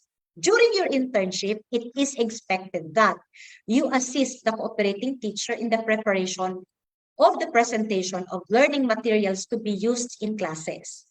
So dahil po magparareklamo, like ito-chat na naman yung EL coordinator, madam, sa city ko ba ngaya? Ang daming pinapagawa sa akin. Maraming pinapagawang exemplar lesson plan, instructional materials. Kasi part of your internship is you need to assist, kailangan i-assist city mo in the preparation of the learning materials. And you are also expected to develop contextualized instructional materials for the demonstration teaching. Okay? Sabi, dahil nalugod ngayong ako, ayaw ko na ngayong mag-internship. Wala na tayong oras para magsabi ng no. Okay? So, develop contextualized instructional materials for demonstration teaching that are appropriate for the learning modality employed by the school. May note po ako dyan. Hindi po tayo magre-reproduce o magpiprint ng DepEd self-learning modules kasi si DepEd po, meron na po sila mga modules. Prepared na po yung mga modules nila. Ano po bakit nga sabi mo, Madam, magde-develop kami, mag-a-assist kasi kami. If yung CP natin ay nagka-craft pa, nagde-develop pa ng supplemental activities, then tutulungan po natin yung ating CP. The cooperating school will provide all the modules. Hindi po ikaw. Okay? All right. Class activities. Aside from assisting your CP in preparing the class activities, it is also expected that you assist your CP in facilitating class activities. Say for example, nagkasakit si teacher. Yan. So ikaw muna mag-take over ng klase. Ha? Facilitate class activities in the learning modality employed by the school. Of course, with minimum supervision from your cooperating teacher. Kung wala si CT, may i-assign naman po yan na, yung school head, may i-assign naman po yan na mentor na mag-a-assist sa inyo. Assign or design contextualized learning activities aligned with the most essential learning competence. Okay? Ito, when you're in second year yata kayo, nag-take kayo ng assessment in learning 1 and 2. Because part of your job, part of your work as a student intern is assessment. Assessment is an integral part of instruction ng isang guro o ng isang teacher. So hindi natin pwedeng alisin yan. That's why nandyan yan sa teaching learning activities ng isang teacher. So assessment practices, you are expected to assist the cooperating teacher to create assessment materials. So ito na, let's now put your theories, lahat ng theories na natutunan mo during your assessment in learning 1 and 2, gawin na natin ngayon. Ano yung sinabi natin? Assessment of learning of the students is not only paper and pencil test. Madami po tayong pwedeng gawin. So assist the cooperating teacher to create assessment materials related to the lessons and appropriate for the learning modality employed by the school. You are also expected to design templates for various assessment. Suitable scoring rubrics. Nire-require na po yan ngayon. Hindi ka pwedeng submit ka lang ng project or output ng students without this suitable scoring rubrics. Ano pa? Designing templates for reflection activities in the teaching learning process. And assist the cooperating teacher in checking student outputs. So, ayan, nakalagay po dyan. So, huwag kang magagalit kung tinurn over sa'yo ni CT mo yung mga test paper. Kasi part po yan ng ating internship journey. Okay? Prepare. Ito na yung the most, sabi niya, most exciting part. Demonstration teaching. You are expected to prepare lesson plans, study guides, modules, and teaching materials appropriate for the learning modality employed by the school. Preparing lesson plans, mention ko na yan kanina, it should be 3 days before your scheduled demonstration. Conduct daily and final demonstration teaching appropriate for the learning modality. So expect na meron kang daily demonstration, meron ka rin tinatawag na final demonstration. Okay? Next, preparation of school forms. O siguro, mamayang hapon or bukas, i-orient ka na ng city mo of the different forms na finifill upan nila. Okay? So you need also to assist your cooperating teacher in accomplishing school forms. Marami-rami po ito. Pero okay lang. Kasi pasasaan ba, pupunta ka lang naman ng DepEd. Diba? So, dapat malaman mo na ito. Networking and linkages. assist the cities in handling parent-teacher conferences. Di ba? Nagmi-meeting yung city mo sa mga parents, nandyan ka. Kasi later on, pag nandyan ka na sa DepEd, magkakanda ka rin ng PTA o ng parent-teacher conference. At least, you already have an idea kung paano ba kina-handle or paano kinakandak ang meeting sa parents. Provide support by being volunteer tutors as part of auxiliary service. So meron kang halimbawa, minsan sinasabihan ka, kinukuha yung expertise mo, like if your cooperating teacher, meron siyang non-reader pa, especially kung ikaw ay na-assign sa grade 1, sa kindergarten, pag may mga student pa dyan, learner tayo na hindi pa marunong magbasa, hinihingi yung help mo ng city mo. Provide support for being a volunteer tutor. I said volunteer, ha? Hindi 200 per hour.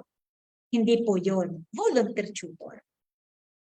Classroom-based action research, ito marami tayong marami nagki-question ito sa amin. Kasi po requirement siya. Take note, it's a joint shared memo. Conduct daw classroom-based assessment on a specific teaching learning area in the learning modality. And sabi dito, share result of the research with an audience through any available platforms. So after po ng ng research mo, ito po ay classroom-based. Simple classroom-based action research. Lahat po tayo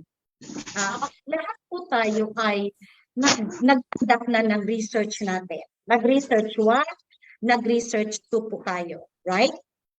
So this is a different, simple lang ang hinihingi sa atin. Classroom-based action research. One or two problems. Kung po sa classroom ninyo na na-assign ka, offer a solution. Hindi mo po kailangan mag-defend. Katulad ng ginawa natin nung tayo ay third year. Nagdi-defend tayo, nagpo-proposal tayo, tapos nagpo-final defense. Hindi po. Okay? So, let's present this kasi sabi dyan, submit the action research to the college professor. Ipapakita rin natin ito sa ating cooperating teacher. Ngayon may tanong dito. Ma'am, ito individual. Ang sagot ko po dyan ay, ilan ba kayo sa classroom? Kung mag-isa ka lang sa classroom, edi individual. For those who are in the secondary level, halimbawa, dalawa kayo, major in science, dalawa kayo na-assign sa isang classroom, so pwedeng mag-join na lang kayong dalawa, hindi na individual. Kasi parehas lang naman na problema ang makikita mo doon sa classroom. Kaya nga tinawag natin siyang classroom-based action research. Requirement po yan. Part po yan ng portfolio mo. Nakalagay po dapat yan sa portfolio mo pag sinubmit mo sa cooperating teacher mo ang portfolio. Okay, how do you prepare your portfolio? Kasi you are expected to submit your portfolio. Preparing a portfolio of various teaching learning experiences and processes with emphasis on the process rather than the output. I said, with emphasis on the process rather than the output. Okay, so hindi po counted dyan yung glitters at saka mga stickers na nilagay mo. Makikita dapat dyan yung content, the substance. It should be, yung portfolio mo should be developmental in process. So ano po yung content? Number 1, sabi dito, the portfolio must show the practice teacher's developmental experiences in the PPSP. The following are the suggested contents for the portfolio teaching internship.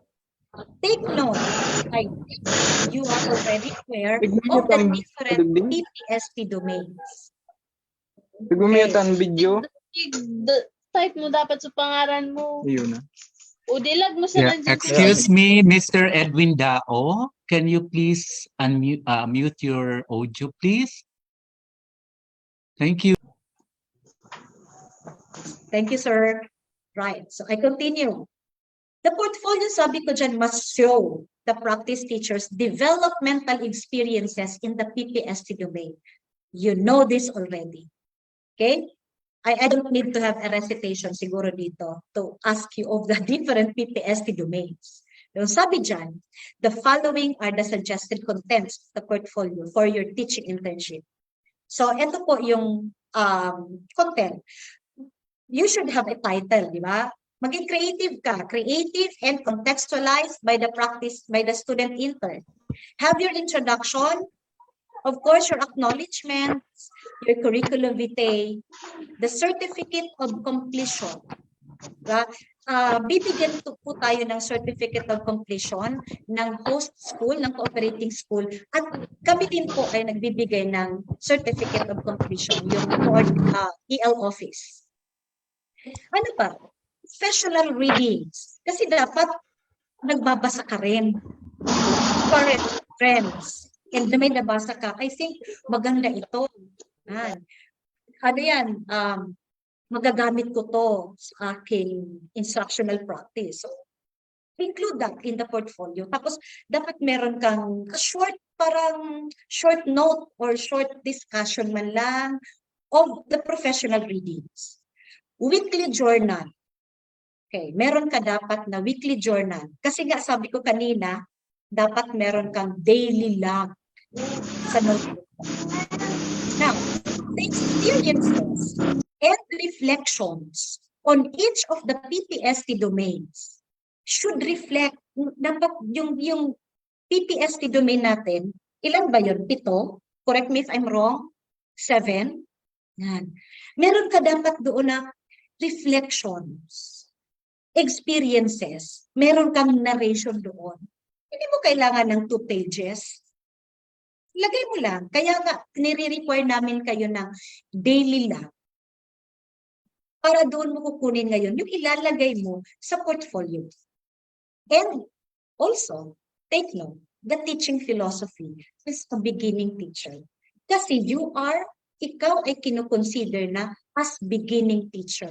That is why, yung assessment tool na ginagamit namin, kami ang ginagamit namin sa College of Education, is already anchored on the classroom-based, classroom observation tool.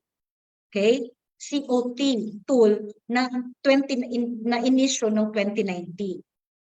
Okay, so please have this. Your teaching philosophy as a beginning teacher. So, paunti-untiin lang natin ito. Bakit nagkakaproblema ang teacher intern sa paggawa ng portfolio? Madami nito. Naantala ang pagsabit ng grades dahil hindi pa tapos ang portfolio. Ano yung sinabi dito? Developmental experiences. Ibig sabihin, yung mga processes mo. So from day 1, day 2, day 3, dapat every day, nag-uunti-unti ka nang gumawa. Ito kailangan ko to sa portfolio ko. Ito kailangan ko to sa portfolio. So nag-iipon ka na dapat ng mga outputs na ilalagay mo, ng content na ilalagay mo sa portfolio. Okay? So bakit sa amin po, nakalagay sa aming contract is they have to be in their school assignment January 23 to April 28 because yung aming first week of May ay dapat po nakain na yung grades nila ng aming student intern sa registrar namin. Okay, so take note yung mga nandito po sa amin na taga Bicol University, inform ko lang kayo that the deadline for the submission of grades natin ay first week of May. Kaya April 28, tapos na po tayo, may grade na po dapat tayo. Okay? Alright, how do we evaluate? Ano yung sinabi ng CHED, Joint CHED DepEd Memo? For teaching internship, the cooperating teacher will rate the practice teachers based on their performance and outputs in the different learning activities that will vary depending on the learning delivery or modality adopted by the cooperating school. So, wag mo akong iti-text or i-message, madam, wala pa po akong grade.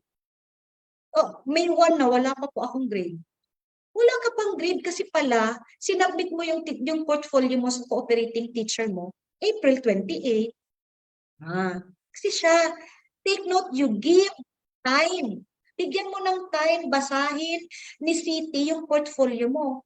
Kapal-kapal kaya ng portfolio mo. Ba? So please take note of this. Upon completing the field study, post na tayo ng field study natin. Upon completing the teaching internship, the practice teacher will be awarded another certificate of completion by the cooperating school.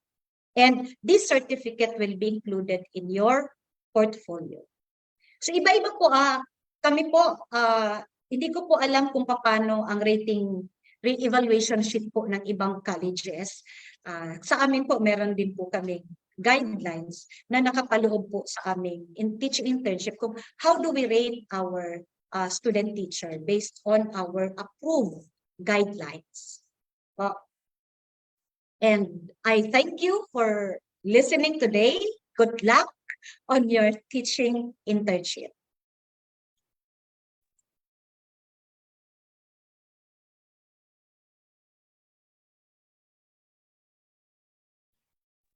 Thank you very much, Dr. Orozco. Now we are guided more than enough. May I ask po, Sir Leo, if you are on board? Yes po, ma'am. Welcome back, sir.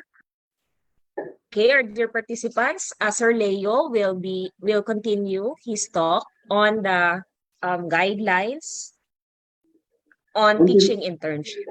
Yes po, ma'am. Thank you po. Pasensya na po mga kaibigan sa pagkawala po natin kanina online. Nag-drown out po 2 beses. Huwag po kayo mag-alala mga kaibigan, ilang slides na lamang po ito. Ang ganda po ng session ni Ma'am Sherry. Kumbaga narinig po natin yung panig ng PEIs and ng CHED ng mga colleges and universities pagdating sa teaching internship.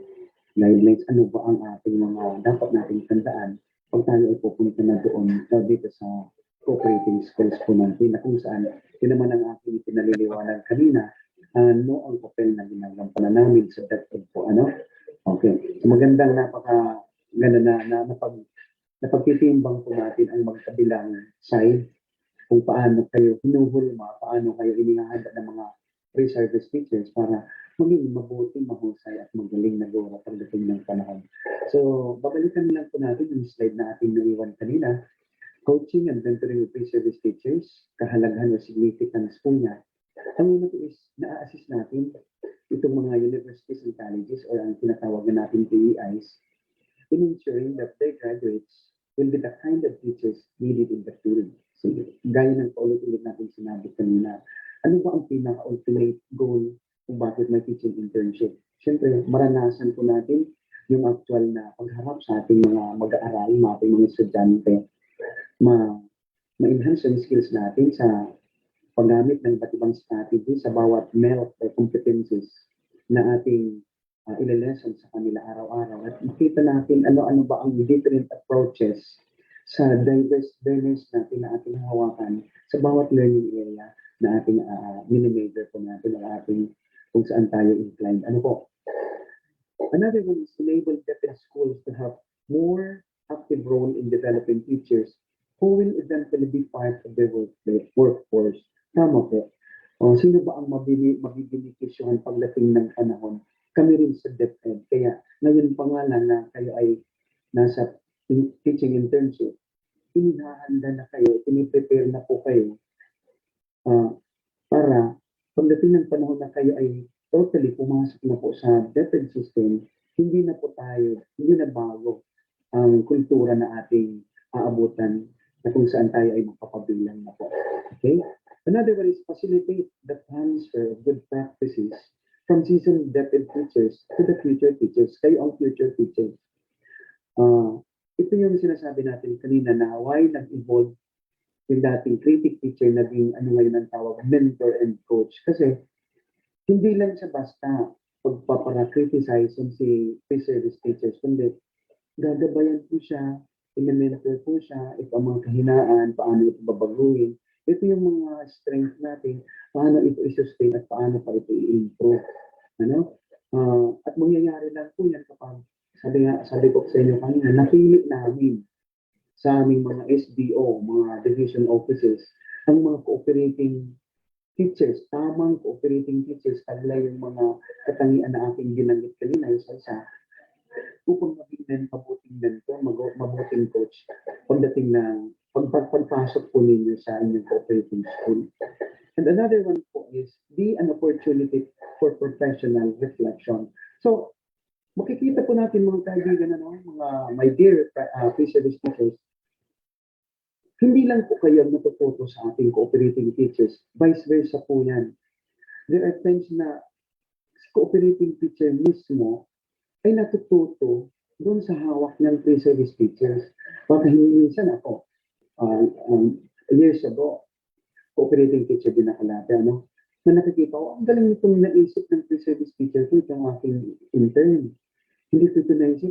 So, makikita natin na ako rin, pag alis ninyo, kunyari, o si cooperating teacher, pagkatapos ng internship ninyo, ng number of hours, may mga nakuha din kami sa inyo. Hindi lang kayo yung nakuha sa amin ng mga cooperating teachers, hindi kami rin.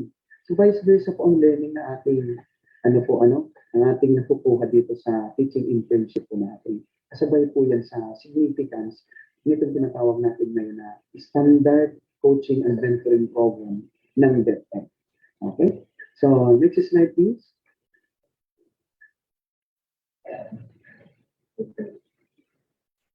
Next slide po, sir. Ayan. So, how important is it to focus on pre-service teacher education if we want to achieve quality education? Yun yung po. Next po, sir. Siguro, kapag na-attain po, kapag na-attain po mga kaibigan ang goal nitong mentoring and coaching program na sinasabi natin, ito makikita natin ngayon sa slide ay sigurado 100% din yan. Sabi, there are three things that matter most in top school system. Una, there is getting the right people to become teachers. Okay? Pangalawa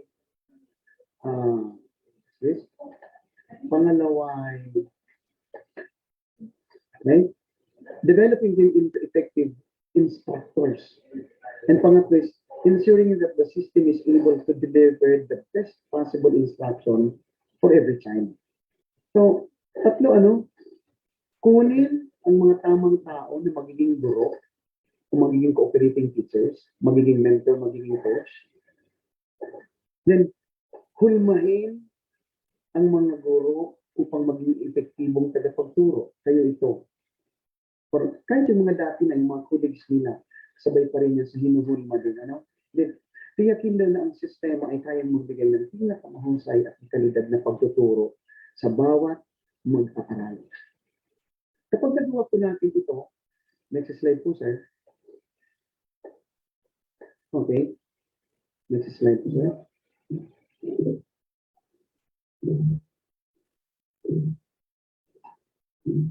Yun. Kapag nagawa natin ito, imposibleng hindi ma-attain ng dalawang ahensya ng edukasyon, DepEd and CHED, itong ating target. Magkaroon ng makalidad na pagsasanay sa ating kaburuan or quality teacher training, patungo sa makalidad na serbisyo ng pagtuturo or quality in-service teachers, upang maabot natin ang makalidad na edukasyon or quality education na kung saan ay naka-anchor po ito sa slogan ngayon ng DepEd, yung sulong edukalidad.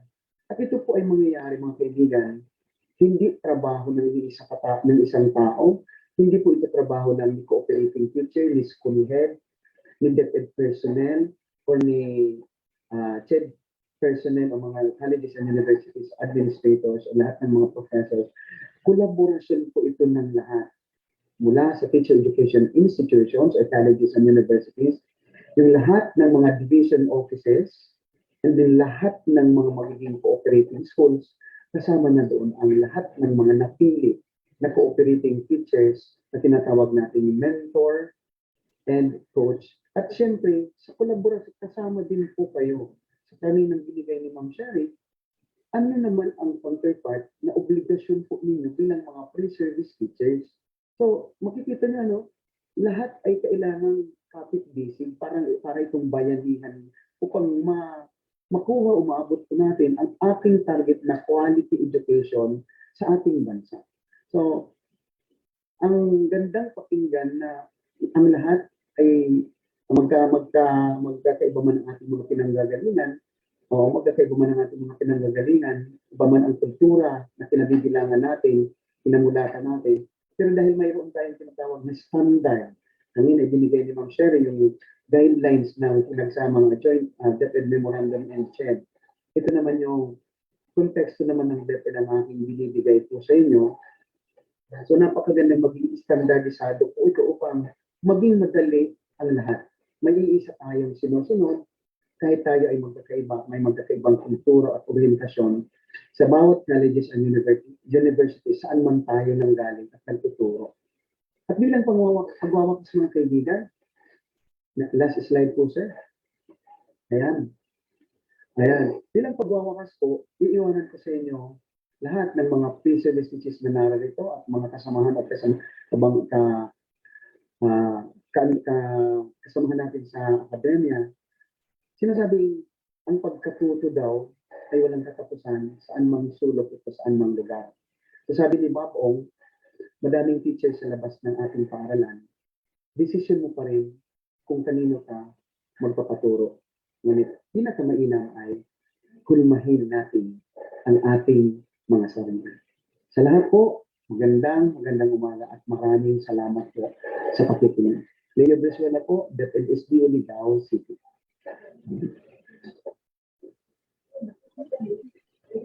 Maraming salamat po, Ginoong Brizuela, sa iyong malinaw at komprehensibong pagtalakay tungkol sa mentoring at coaching ng ating mga cooperating teachers. Thank you for reminding them of their role and responsibilities to guide and prepare our student teachers in the actual world of teaching. So we now come to the open forum. Dear participants in this room and FB Live, feel free to post your questions in the comment section, or you may use the raise hand icon to be recognized. You may ask question po to Sir Leo or Ma'am Sherry or Roscoe.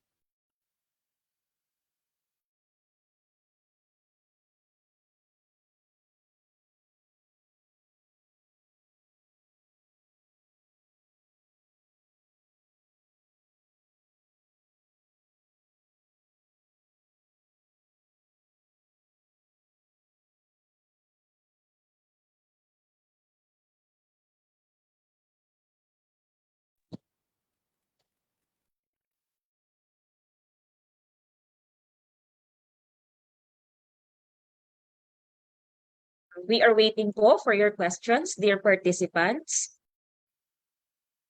And I know that Ma'am Sherry and Sir Leo would be glad to answer those questions.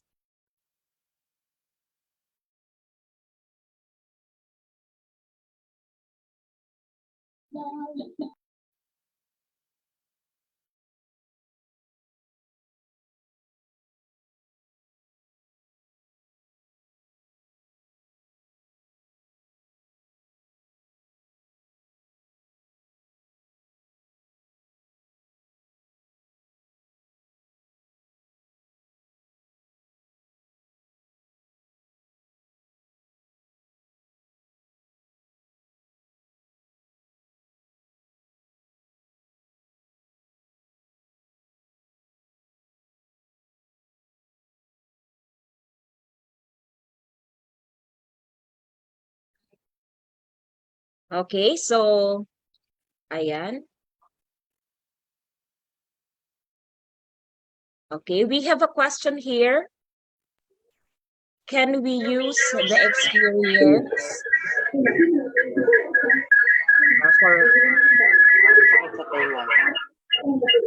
Ayan. Ayan. Yung tanong, So sir, we have a ay- question here, sir. Can I read it first po? Can we Yes. use the experience in our internship as experience when we apply at DepEd? Magandang tanong. Pero kung ang tinutukoy ng tanong ay experience ba na magagamit na skills, syempre oo. Kasi kaya nga sinanay kayo para pagdating ninyo sa tunay sa DepEd na nag-apply kayo, oo. Pero kung sinasabi mo yung certificate ba or number of hours, hindi po. Yung skills, oo, 100% tayo, magagamit niyo yung karanasan ninyo pagiging practice teacher. Pero kung sasabihin niyo na as a point pag nag-apply sa DepEd, hindi po. Kasi part pa po yan ng subject po natin bilang estudyante sa college as graduating student. Okay, Sir Leo. So, para lang mas clear po, the students cannot write it or include it in their resume Hindi po. when they apply because Oo. it's part of their ano po. Okay. Yes po. Thank you, Sir Kasi may Leo. grade po yan sa college pa rin yan. Yes po, Isa, sir. didagdagan po yung may mga estudyante na nag-training, during their college days, halimbawa, ngayong semester, may mga national or regional trainings or seminars po silang dinaluhan. Siyempre, pag nag-apply po sila sa DepEd, mayroon doon na, kumbaga, as part ng documents nilang iatas ay kung may trainings attended po sila, hindi pa po yun nila magagamit kasi nagawa po nila yon ay sa panahon na sila pa po ay isang college. Pero mag-start na maka-earn sila na ay magagamit po nila ang trainings attended po nila sa oras na sila po ay nag-graduate na. Yun po ang start ng kanilang journey na maka-attend ako ng national training, may puntos po ito, yun ay apply DepEd niyo. Yun po? Yes, sir. Kumbaga po, it will help them in the preparation when they apply. Yes po, Okay, ma'am. sir. Thank you. Do we have other questions, dear participants?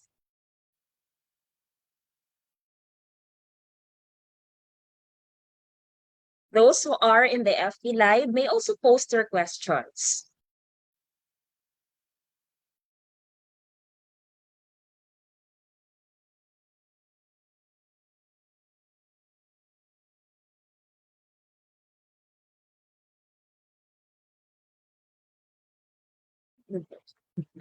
Okay, so we don't have any more questions. So I think all the discussions of our two speakers are crystal clear. So now, okay, so now we are going to, thank you, Sir Leo, for answering the question po. Yes po, Okay, ma'am. to give our tokens of gratitude, we shall now award the certificate to Sir Leo, and please allow me to read the citation first. Republic of the Philippines, Bicol University College of Education, Daraga Albay. This certificate of commendation is hereby presented to Mr. Leopoldo Brizuela for sharing his invaluable insights, a resource speaker, during the webinar for student interns and cooperating teachers held on January 25, 2023 and February 1, 2023 via Zoom and FB Live.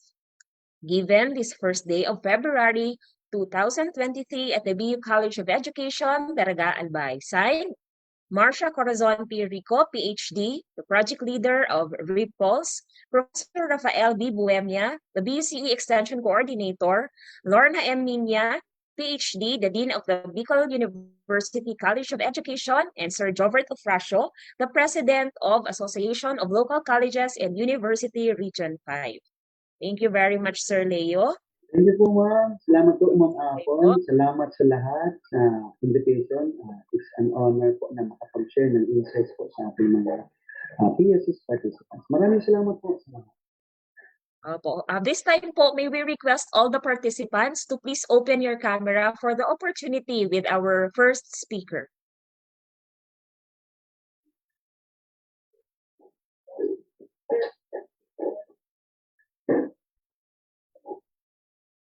Thank you very much. Sir.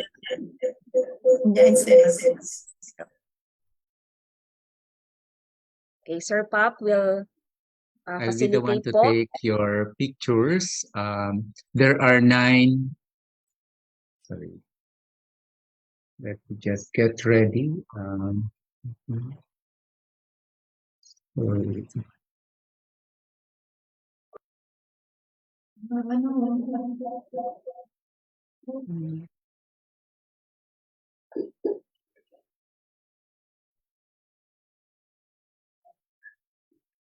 so sige po, I'll start with the first panel. So, 1, 2, 3. Okay, I'll just post it first. Okay. Panel number 2. 1, 2, 3.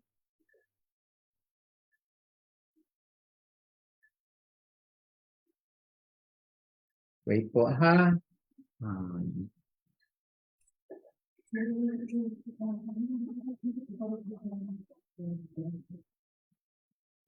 Then we go to panel number 3. 1, 2, 3.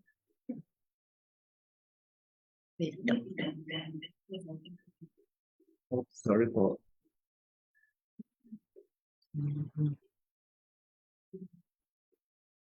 Sorry.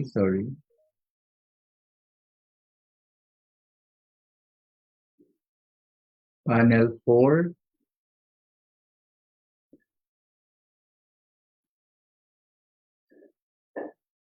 And we have panel number 5.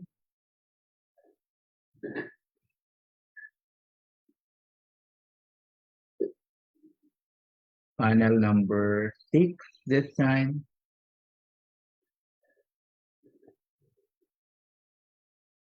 Panel number 7 is coming up.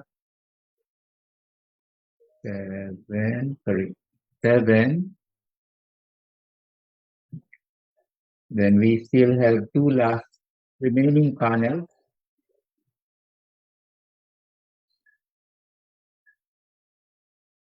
Okay. Then last but not the least, we have the 9 participants in the 9th panel. Okay, so thank you very much for your indulgence with us. We're done already. Back to you, Ma'am Apple.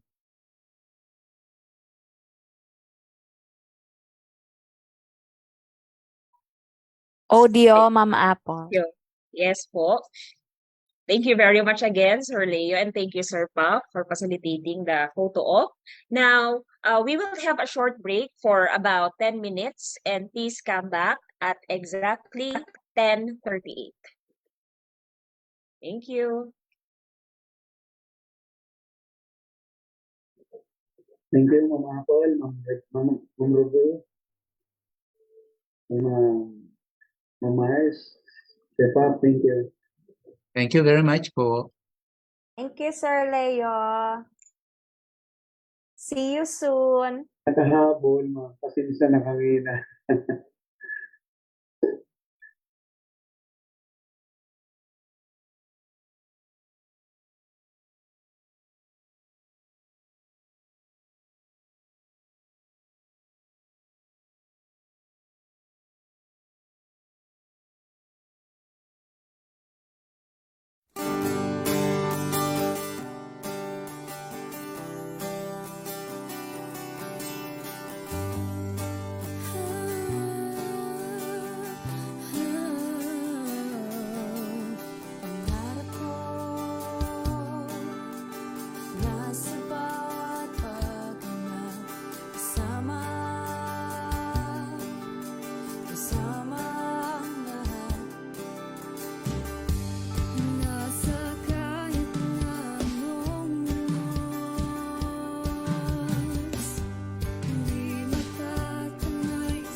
palagay ka peraso. Muling bumangon at isiping normal ang pagkabigo. Tibayan ang loob sa bawat pagdapa ay tumayo. Batin mo ang pangarap na buong buo. Kung sa tingin mo kinawawala ng pag-asa, di ka nag-iisa sa hamon at problema. Kahit na magkakapareho may pagkakaiba, ngunit ang pinagkaiba sa di ng pagkakaisa.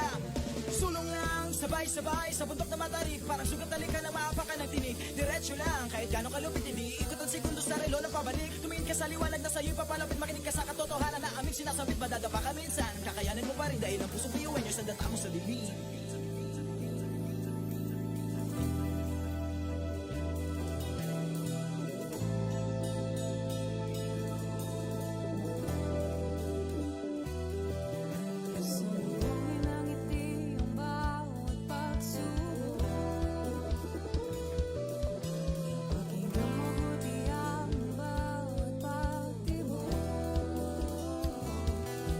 Ang pusong nangangarap, biyuhin nyo, nagsisikap, sama-sama sa pangarap, kami busy, tayong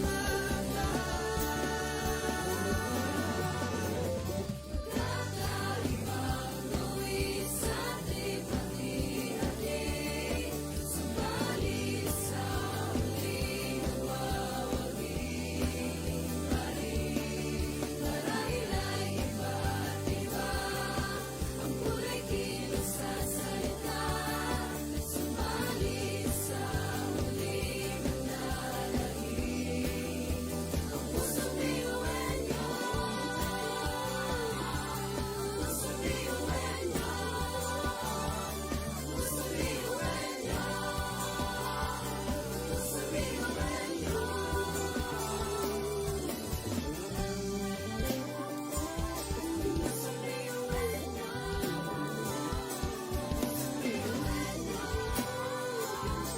pusong biyuhin nyo. Ang pusong biyuhin niya. Tatak biyuhin niyo. Wow, oh, wow, wow, wow, oh. Wow, oh, wow, wow, wow, oh. Wow, oh, wow, wow, wow. Mga pangarap kayang abutin, pag-asa ng ambisyon natin. Di kukuha tulong-tulong. Saan man magpuntay, isa ang pulong. Ako, ikaw, tayo, kahit sino pa. Pantay-pantay ang tingin sa isa't isa. Isang pangarap, isang hangarin. Tayo ay kakabiyuhin nyo. Sumayo, umiyak, sumayaw tayo. Biyuhin nyo, sama-sama tayo. Tunay nga na ganda ang kulay ng ating mga puso. Walang susuko. Kahit anong problema, wala lang yan basta nilaan sa ngiti lang. Pagsabayan at laging isipin na tayo'y nagkakabiyuhin nyo. Wow, oh, wow, wow, wow, oh. Wow, oh, wow, wow, wow, oh. Wow, oh, wow, wow, wow. Puso't isipan, nariyan ang taglay. Handang matuto, marunong maghintay. Sa pagsubok, di matitinag. Kahit saan man iharap, di tayo papalag. Ako, ikaw, tayo, kahit sino pa. Pantay-pantay ang tingin sa isa't isa. Isang pangarap, isang hangarin. Tayo ay tatak biyuhin nyo. Sumayo, umiyak, sumayaw. Is a faculty of the ELC Department of the Bicol University College of Education. She is currently the Experiential Learning Coordinator of Bachelor in Elementary Education. Let us welcome Professor Annabel A. Arena. Good morning, everyone.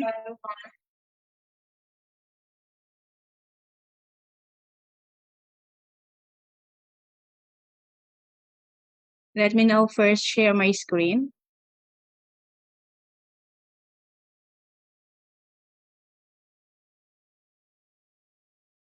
Dear pre-service teachers, welcome to the world of teaching internship. For those who are with us in the Zoom room, good morning. And for those who are with us through FB Live, my greetings of really, this is really a wonderful day. We are really having a sunny weather despite of in the past few weeks, we have really experiencing heavy rains. So teaching internship is really challenging course as part of your experiential courses. Yet it is really rewarding that no pot of gold can buy. The reward is more on psychological rather than economic. So sabi nga kanina, wala naman pong yumayaman sa pagtuturo. So this is really the task. We are really here to really teach these young minds, teach these children for them to be really successful also in their life in the future.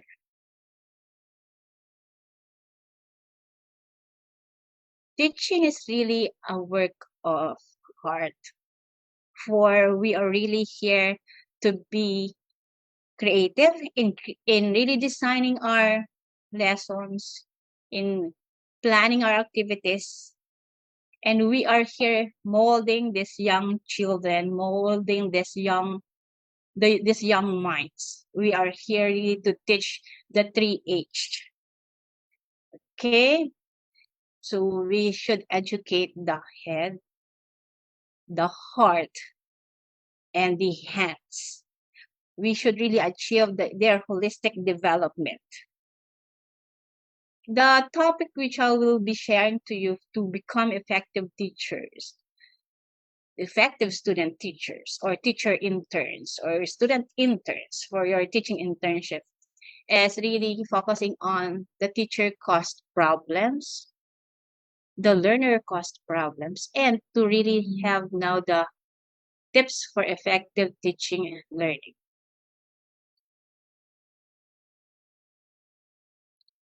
Let me now have first teacher cost problems. Even we are teachers, sometimes the problems that arise in the classroom is really teacher cost. Maybe you can now enumerate some of the problems because we as teachers are the one who really make, or especially you are still beginning teachers. There are really some flaws that happen despite of the preparations that you have, despite of sleepless nights, but still it doesn't go the way you planned it. The first one is really making mistakes in front of the class.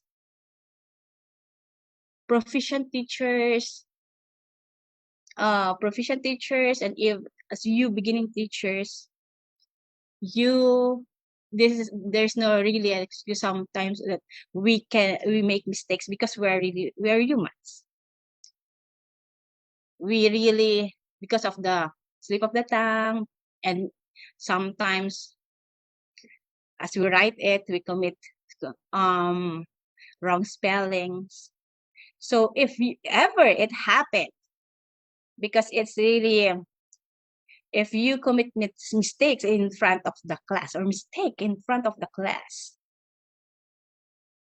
and it goes unnoticed by the kids or by your students, it goes unnoticed. Therefore, correct it the normal way and change it that nothing had happened, so that it will not really cause some disturbance to the class. Just the same, proceed to the lesson, correct it, and proceed to the lesson. But if the child or your learner really happen to notice it and correct you, acknowledge the child who had really noticed your mistake. Oh, you are really a keen observer. It's right, that is the way we do it. We write it. Okay, you really notice it. You're really good at it. So thank you for your for really telling me that. So just accept it, just comment like that. Never flare up or never really something that you will really scold the child for noticing your mistake, because it will really be a long story. If you really flare up, or you really deal it with your temper, and you get so angry, therefore it can be a different story. Si teacher na nagalit sa amin kasi sinabi ko mali yun. So that can be the story.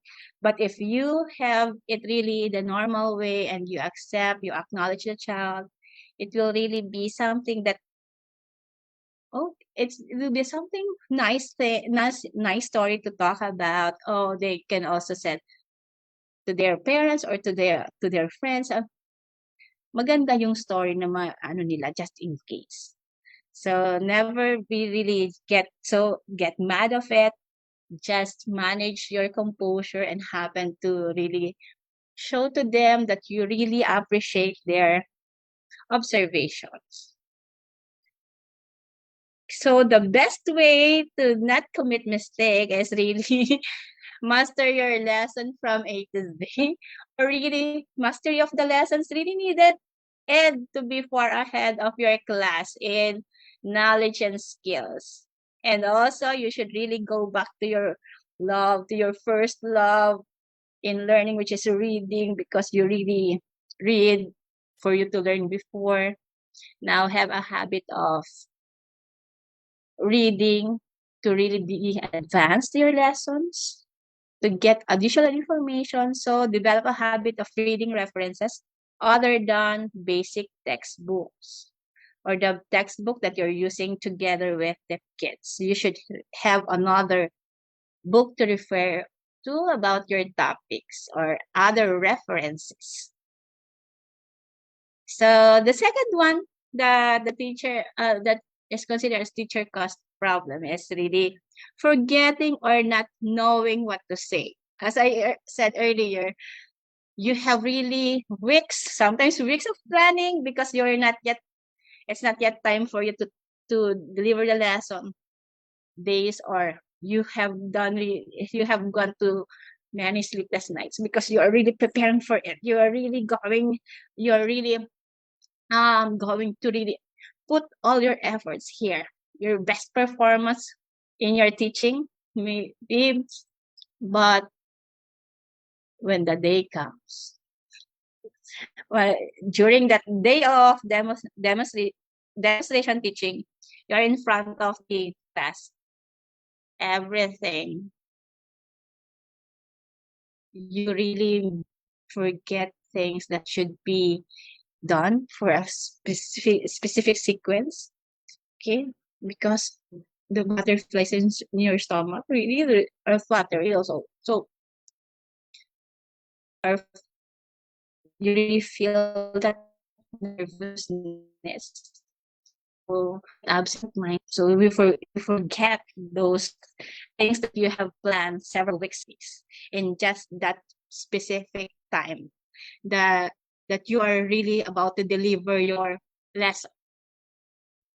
So it is best to practice and to anticipate some problems that may crop up during your situation or discussion, because you can be disturbed of the little things that the learners will do. Their noise, their whispering, their movements. Some of them will go to the bath, some of them will really stand and walk around. So you should really just maintain your composure, and it will be more easier for you if you really rehearse, if you really practice and have guides. The guide that I am referring to is not really your lesson plan that you will bring in front of the class.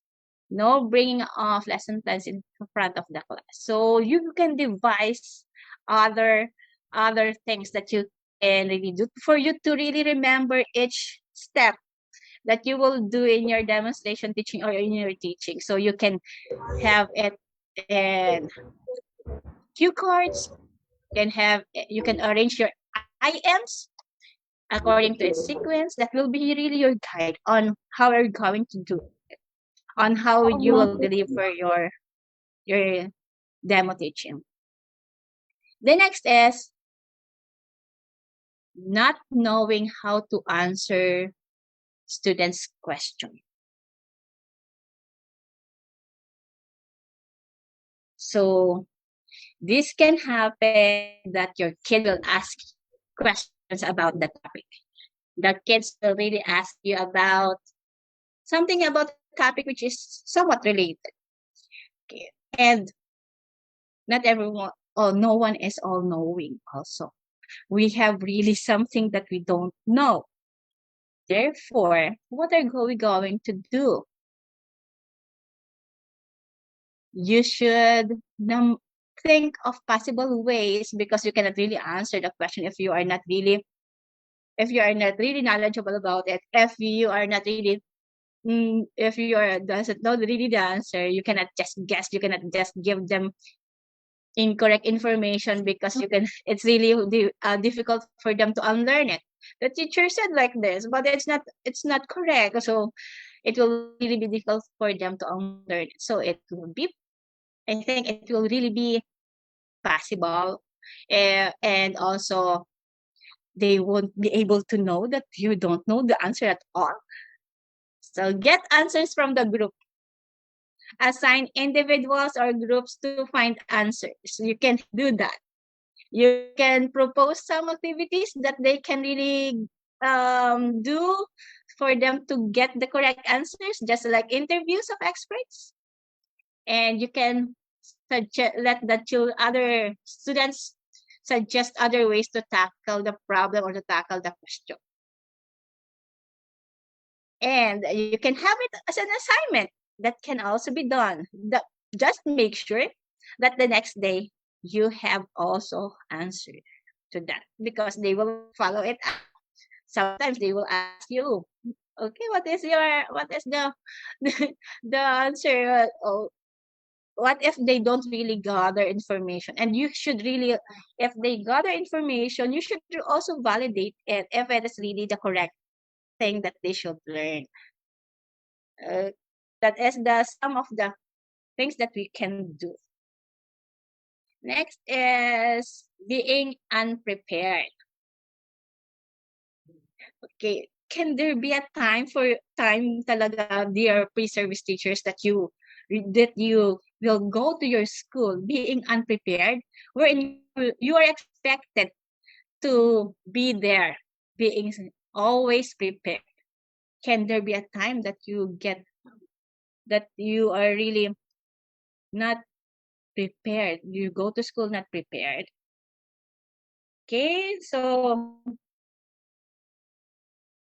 you should really be rehearsing again, as I mentioned earlier, rehearsing the way you will do it, rehearsing your teaching, the way how you will give your question to the learners, and also being prepared, really getting ready ahead of your teaching demo.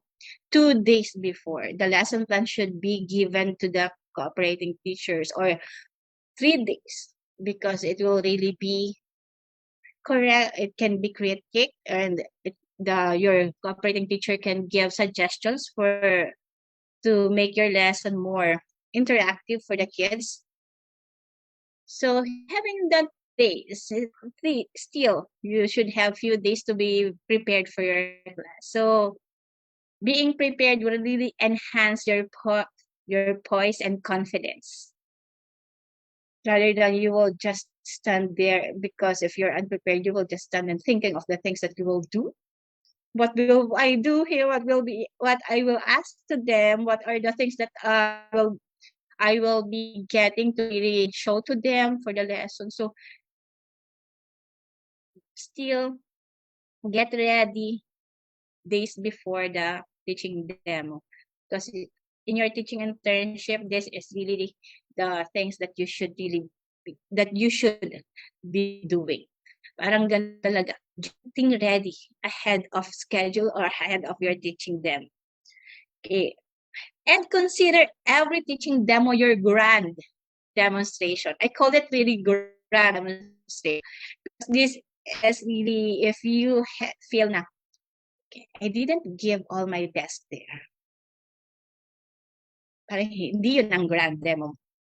So, show off, put out all the things that you do in your daily teaching, all the things that you can really do to enhance, to really make your lesson interactive. So, ganun na ang ginagawa natin sa ating demo teaching. Hindi yung, hindi pa naman ako matatapos. The internship will end in April. Therefore, I will just have this one just like this. And later on, I will level it up. No. Oh, no, that's a big no. You should really always consider it, that it will be your grand demo, show off what you got. You should really put out your, have your, everything that your talent, your effort, kailangan po yun to really make your lesson interactive and to really achieve the competencies or the objectives that you have. So being unprepared is a problem at all. So we can really do away with it. So be prepared.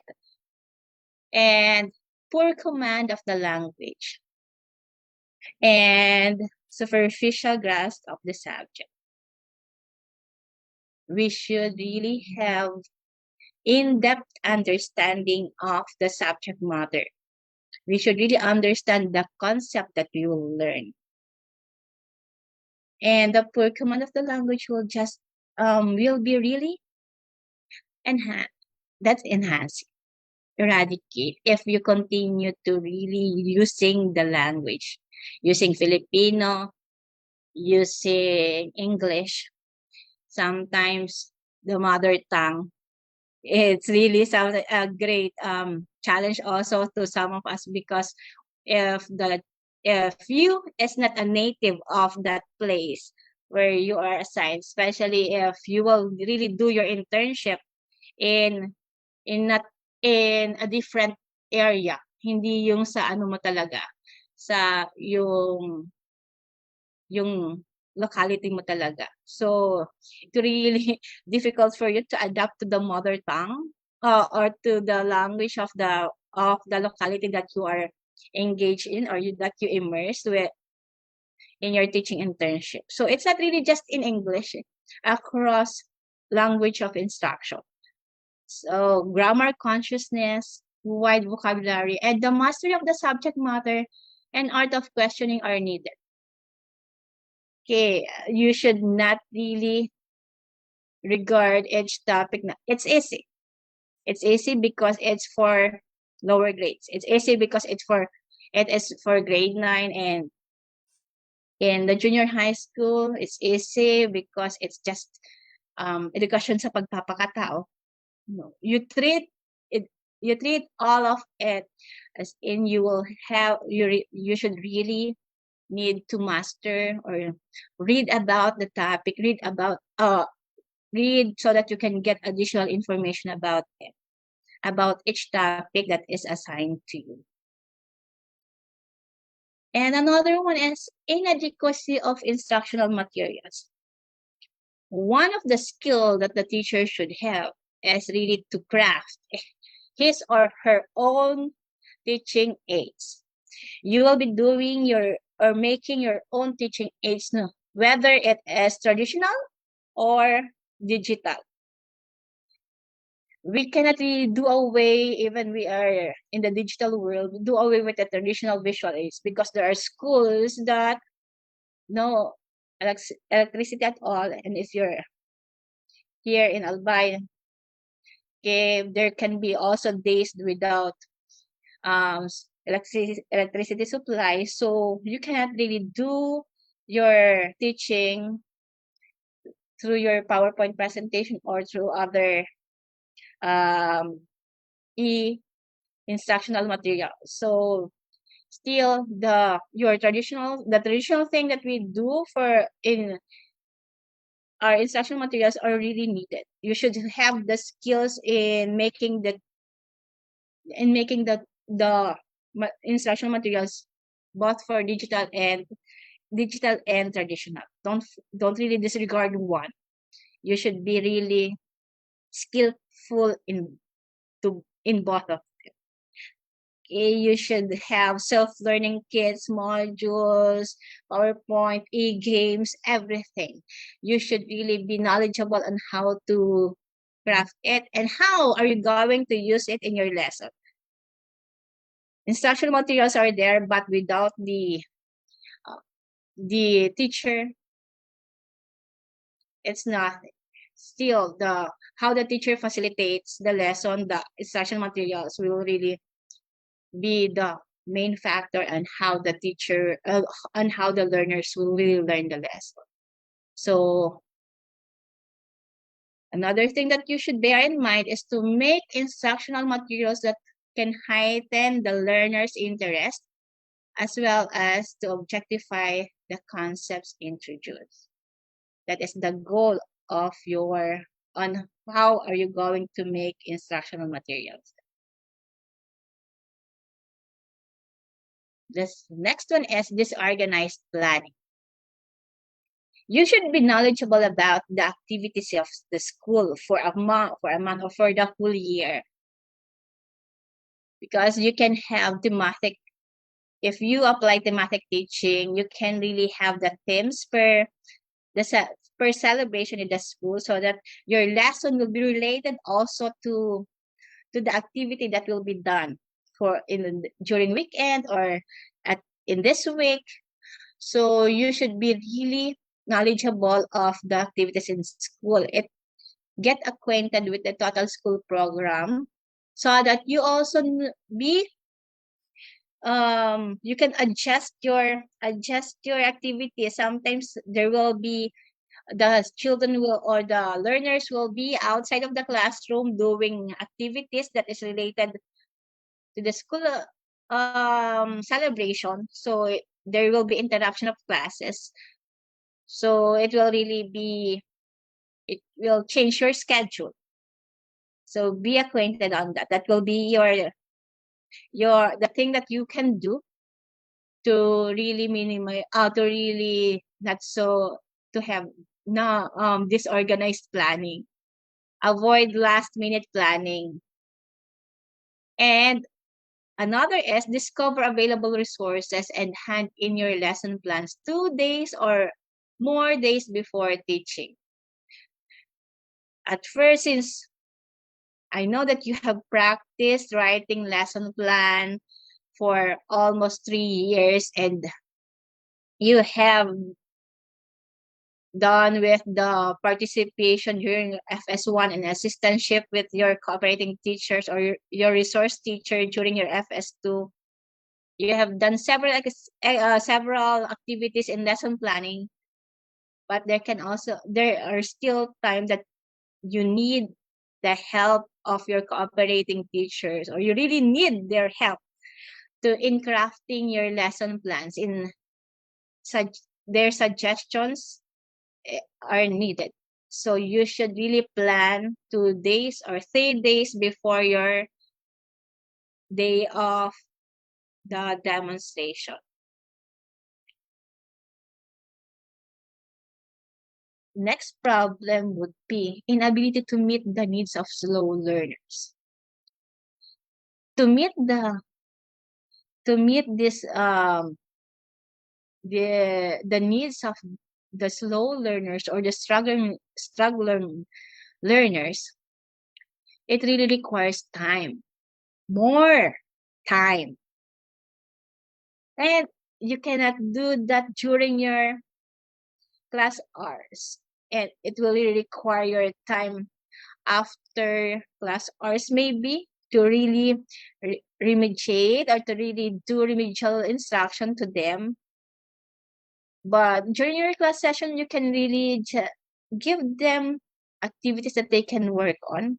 Then just remedial instruction is really needed to them to be really to meet what is expected for them. So you can include slow learners in a group of friends who can socially and mentally influence them.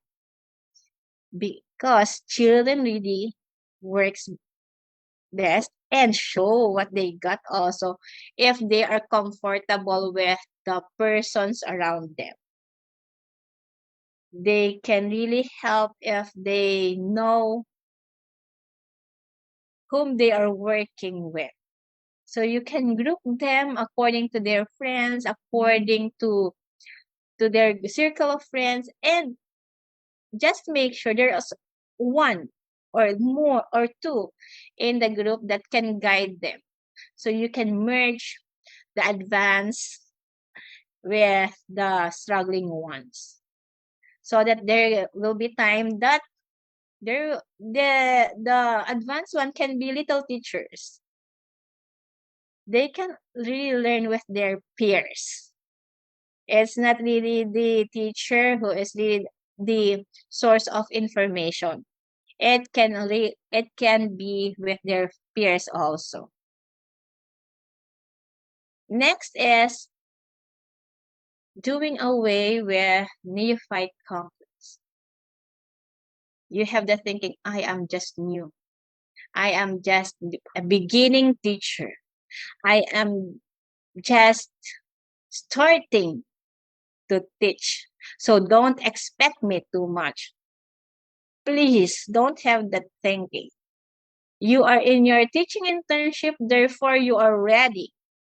You have equipped with the knowledge, the principles, the theories, at the same time with the experience during your experiential learning courses.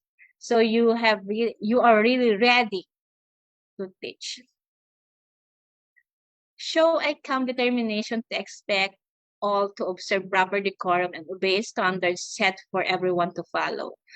The thing that happened here is really on. The children are misbehaving because they see you as a teacher intern or a student intern. Parang ganon. They don't behave well with you because they see you as student teachers. They have that thinking. Now, act as a teacher really. Don't act as student teacher. Para maintain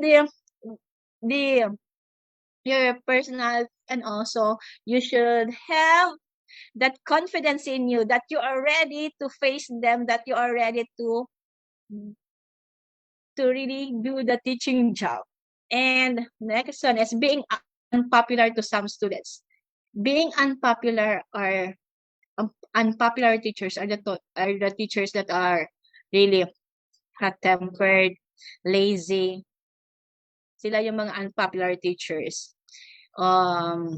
Book slave, doing reporting without adding information. Okay, so please, you will have to provide well-planned work, be fair and patient to the kids or to your learners, to the students that you have. Provide varied activities to them. Be also patient and also understanding. An understanding teacher because they need that. Let them feel the sense of belongingness in your classroom so that they will not be alienated, they will not be threatened. But maintain the boundaries. Hindi naman talaga yung friends lang, parang friends relationship. Maintain boundaries also. You're a teacher and they are your students. Okay, the next one is winning the confidence and esteem of the young. Our goal is really to get their interest, to listen to us, to really learn the lesson. They get interested if what you do to your class is really interactive, not so monotone or you exert energy, you really make them feel that the lesson is an enjoyable activity. So develop a strong and pleasant personality coupled with tremendous amount of preparation. The next one that a teacher cause problem is not having sufficient work.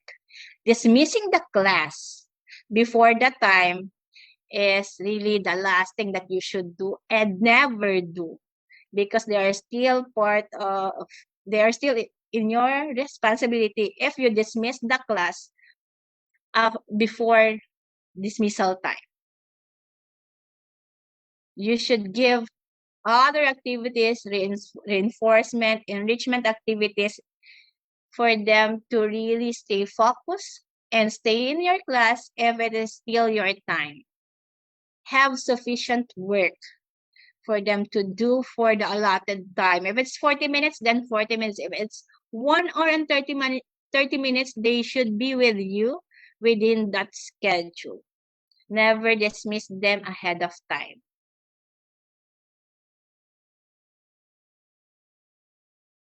Let me have the next. Ang dami-dami naman yan. But despite of these problems, there are really plenty of teachers and they have overcome these problems. And we can also, you as pre-service teachers, teacher interns, you can also change these challenges to opportunities for you to learn. Providing a variety of activities. Refrain from using overused classroom or teaching strategies or activities. Set a more evocative environment. Sometimes the kids are really looking forward if you have something new to use, something new activity for them to get engaged with. They are really looking forward of something different from you. If you do really lecture discussion, that will really be boring unless it is really needed for the subject matter that you are teaching. Make your teaching really interactive. And variation of activities will really get away their boredom. Hindi po palaging group activity, hindi po palagi naman ng mga pair share. So you should really have plenty of strategies. I know you have them. You have these strategies already. Now pull them out sa mga sa mga notes ninyo, and think when and where can you use them. And next one is tardiness and absenteeism. Absenteeism, sorry for that. Learn to make adjustments so that your personal concern and teaching concerns for your teaching internship will really be given equal importance. I don't really say that you will really sacrifice one. Time management is needed. You really also need to think of your health, of your both physical and mental health. Think of it, because everything will just be vibrant to all of you if you really work na happy. Dapat happy palagi, but don't really sacrifice one. Consider them really equally.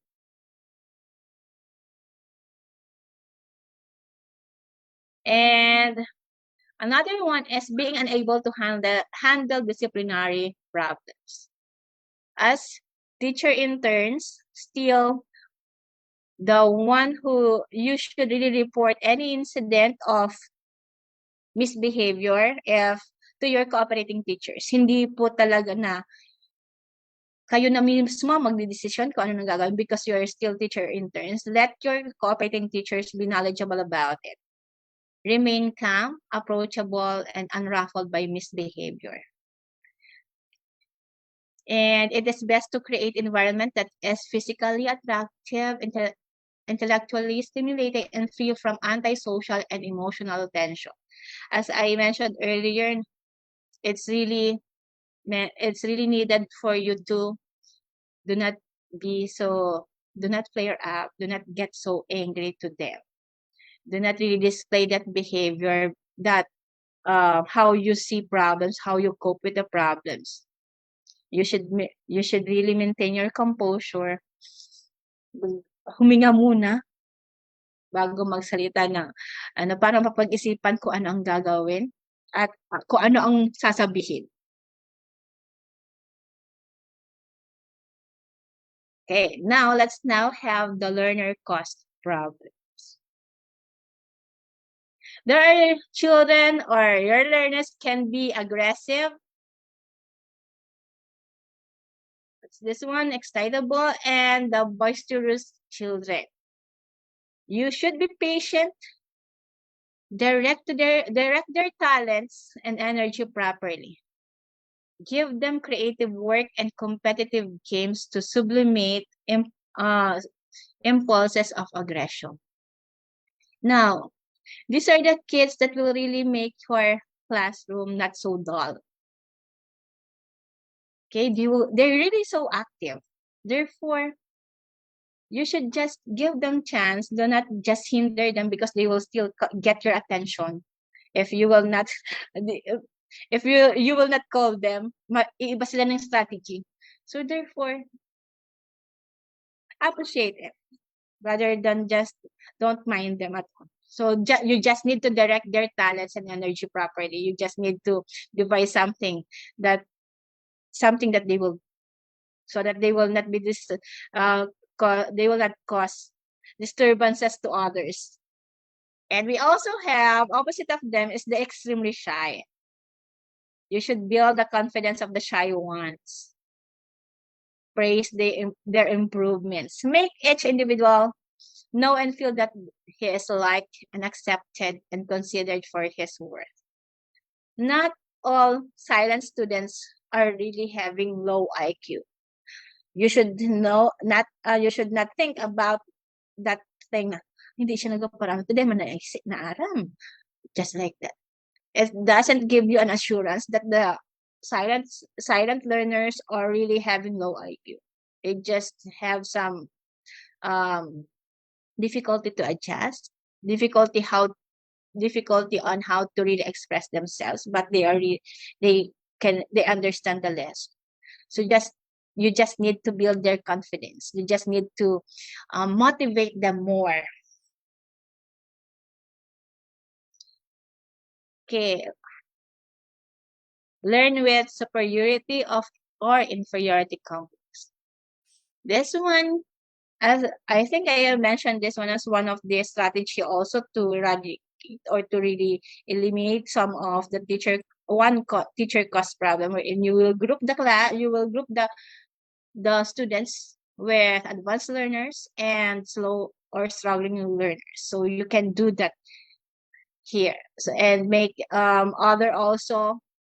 give other also the time to become leaders of the group. Not every time na isa lang ang leader na natapos na yung taon, siya lang palaging leader. Give also opportunity to others. And the discourteous.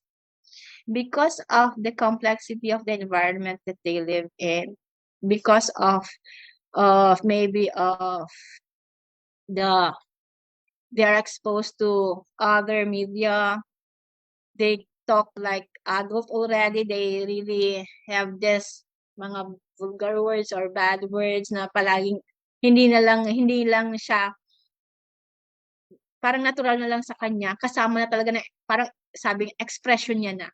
So talk to them about their behavior and constantly monitoring. Pag gano'n na naman, hindi siya na naman na gumalang o wala na naman na paggalang, remind them. Okay, do it gradually. Do it gradually. It doesn't really happen overnight. Okay, ganun siya. Gradual lang po ang pag-remind sa kanila.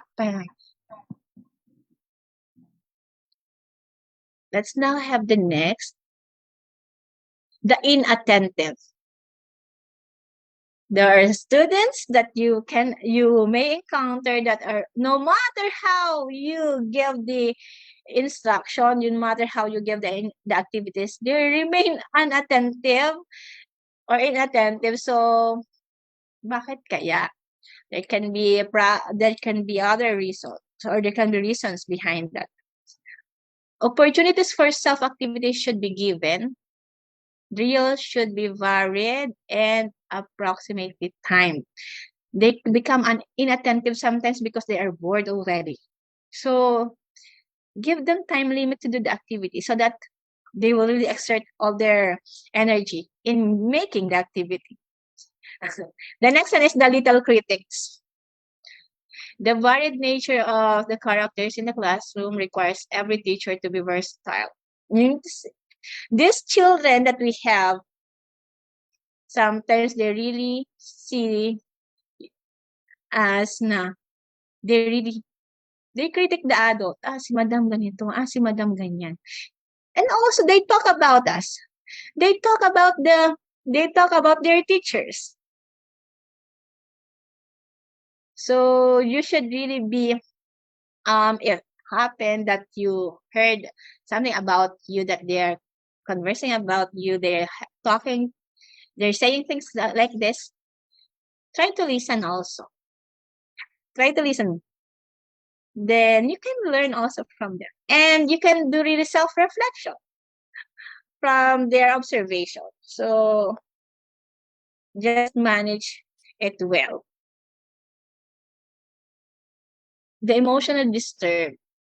If the learners are emotionally disturbed, they cannot really attend to classes, no matter how you motivate them. You have to find out the causes behind the problem. If you cannot really tackle it on your own, as pre-service teachers, refer to your cooperating teachers. If you are now full-fledged teachers, if you cannot really tackle the problem alone, seek the help of other teachers, or the guidance counselor, or the principal.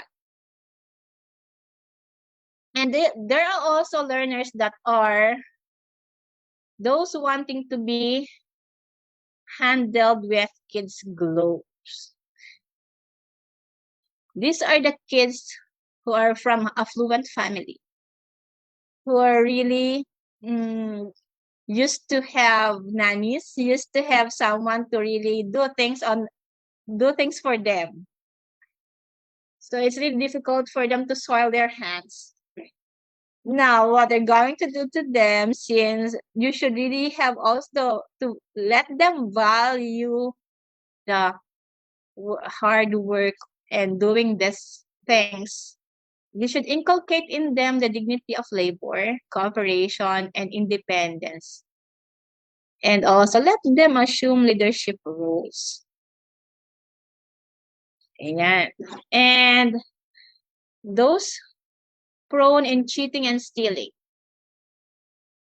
There are students who really do this one. It can be peer pressure.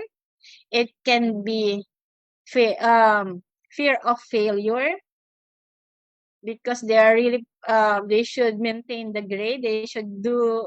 That is why they are really they do cheat. Okay. So be cautious about this. Keep your eye on the class. Dapat aware ka, dapat alam mo, devise something that they will really not cheat. They devise something that they will not do, that they will not steal.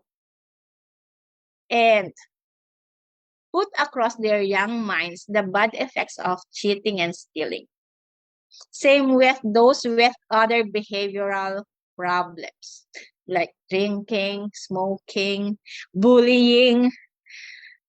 So try to put in their minds the negative things that may happen if they continue this behavior.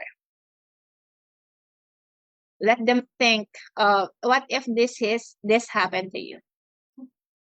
Something like that. So those are the teacher caused problems and learner caused problems.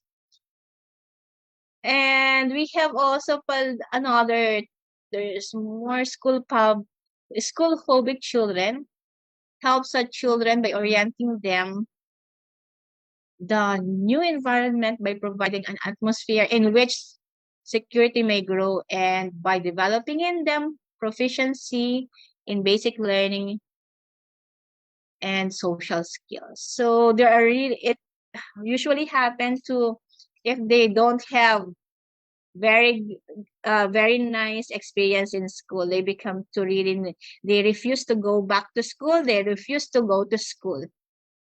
So as teachers, we should really encourage them to go to school.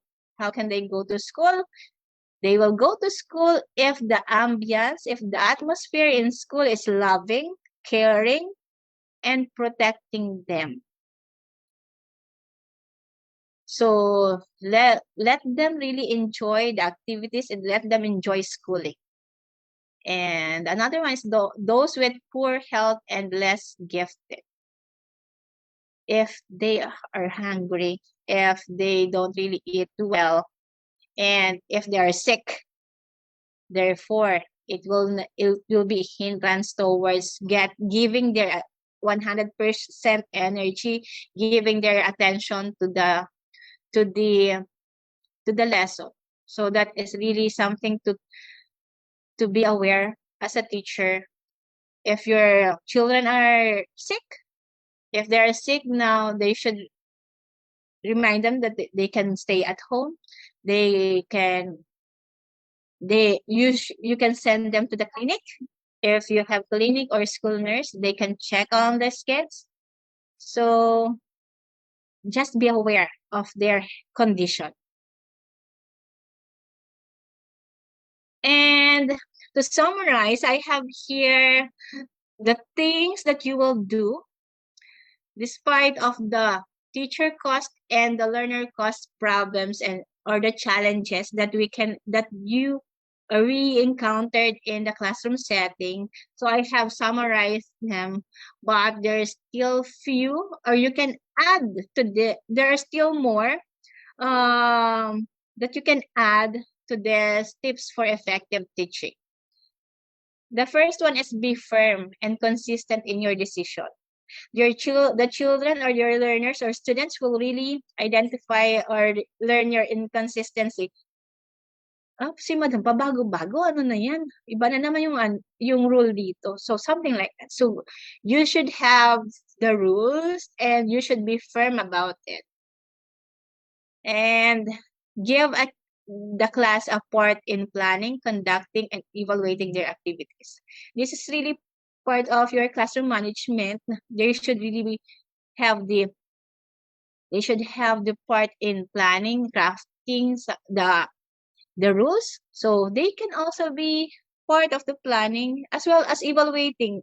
So peer evaluation can be done. You can also do that in your class. Offer ample opportunities for maximum involvement at different levels of abilities. Okay. Don't disregard each one type of learner na gusto mo lang yung bright. Wala tayong So it will be better na talagang you should devise devise ng mga activities for all types of learners. Allow sorry for this one, I can't see it. A good combination of work which requires great mental, physical exertion with something restful and enjoyable. Hindi palaging physical activities, hindi palaging ubos energy moment. Meron din dapat na talagang slow down a little. So, para may variation nga ng activities sa classroom. Always build on the learners already know. This is one of principles of learning that we should really we should link the new knowledge or have the connection of the new knowledge that you will teach to the knowledge that they already know. They will really learn best if there's connection. So activation of prior knowledge is needed. Place on the board as Place on the board assignments, directions, sequence of activities to safeguard against forgetting. This is the way that we will do, or a strategy that we can do to really minimize, or if we are forgetful. So aside from the cue cards, you can have your board, you can jot down your board work, but make sure na it's covered at first, hindi siya exposed sa mga kids para talaga hindi pa sila nakikita if it's not really part of the lesson. Kaya bagay yung mga chalkboards, meron dyan na mga part na meron talang curtain, a little curtain to cover. Kasi if the board work is already ready, naka-cover lang muna siya. Another one is prepare your board work devices, laboratory materials, and equipment before the class begins. Dala-dala mo na dapat lahat ng kailangan mo pagpunta mo ng classroom. Kung hindi mo kayang mabitbit, ask the help of your learners, of the students. Dapat nandyan na siya kasi dala mo siya pagpasok ng classroom.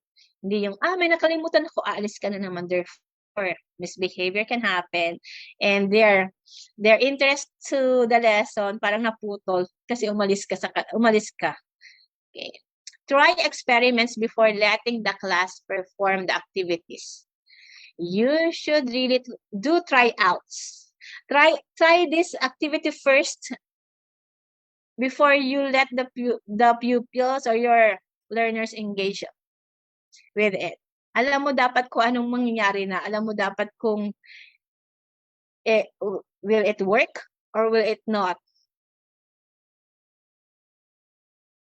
Secure attention and silence before beginning the class.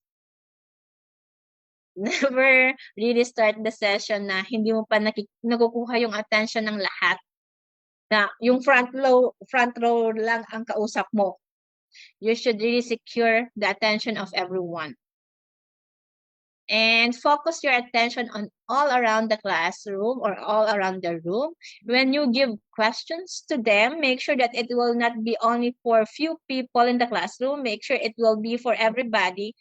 Even though those who are seated at the back will be called. And also at the corner or sides ng row, lahat dapat sila treated equally. You will not give all of the question to a specific group of students. Move around, but not too much often to distract attention.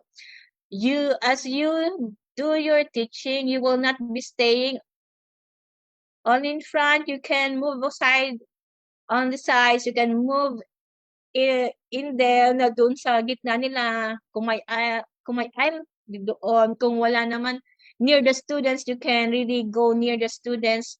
And another thing na ginagawa ng mga teacher is yung hand crossed bag, siya habang nagtuturo. So it's a big no also.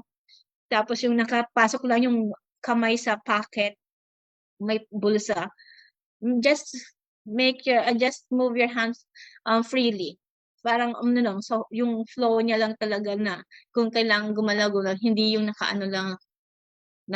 static lang siya sa sa mga bulsa o sa braso. Insist on children's wearing working clothes when they have field work, and remind every time that they will leave the workplace, make sure it is clean and orderly. Okay, direct learners' energy constructively. Give activities that is really suited with their learning on how they really behave. Para may mga activities ka na para sa kanila. And keep the children busy so that they will have no time to mischief or to misbehave. Make activities worthwhile as measure to discourage absenteeism. Manage to meet the complex nature of teaching. Okay, there are really tasks to do before you teach. During your teaching demo or during your teaching, the teaching time itself. And there are still things to do after teaching. That is the nature of our task. Meron tayong before pa, getting ready. Implementing it during. Checking of worksheet, checking of activities after. Then, it will go on a cycle. Ganun talaga po. And I know that you are really ready for that task. Set standards of achievement in terms of child's ability, not on how he fares with the class.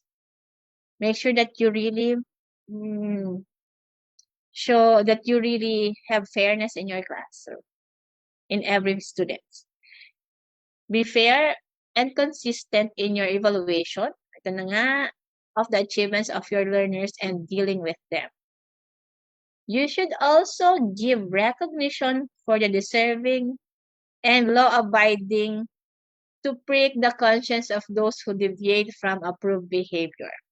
So you will not just always remind those who are misbehaving. Compliment also those who are behaving well. Hindi pa laging napupunan mo lang yung may maling ginawa. Punahin din yung may magandang ginagawa. And we have here, while teaching, you can involve the inattentive and make them assist or perform some activity. Never scold them in front of the class for being inattentive. Call their attention. Pwede mo siyang paggawin ng something na kaya naman niyang gawin. Because if you ask them to do something wherein they cannot answer, they cannot do that task, therefore it will cause embarrassment. Your emotional pressure naman sila, may pressure naman sa kanila yun. So, just call their attention. Know your learners. Know their backgrounds. Because we are really having diversity among our learners. So, know each one of them. And you can also devise signals or codes, yung mga hand signs ninyo, para hindi na talaga hindi rin palaging salita ang ginagamit mo. Yung mga hand signals will also help you. Pero hindi po yung tapping of stick. Wala na po yun. Hindi po yung pwede. So, mga hand signals. Make sure na alam din ng mga students kung ano ang hand signal mo. So, that can be done during your orientation. And underreact rather than overreact. Ito yung sinasabi, remain calm. Okay? Huwag mo nang talagang mag-flare up sa misbehavior. Remain calm, relax. Pag-isipan ko ano nang gagawin. Ganon. Rather than overreact because it will be a different story if you overreacted to a certain situation. Ikaw na yung magiging bida dyan. I hope you understand what I mean. So, refrain from directing attention of the class to someone who is misbehaving. Okay, and also never scold somebody in front of the class. You can call him or her after class on talk about the behavior. Yan ang dapat, hindi po siya dapat mapapahiya din. And do not threaten or make spur of the moment. Oh, sorry. Judgment. And have a schedule of housekeeping duties. Kaya po baga may mga assignments din tayo, parang cleaning, yung mga cleaners. Remember that the members of the class are lively young people. Hindi lang sila mga pangalan na dapat na yung isa ulo. And go to school early and attend classes regularly. And also, you should attend also the school-related function.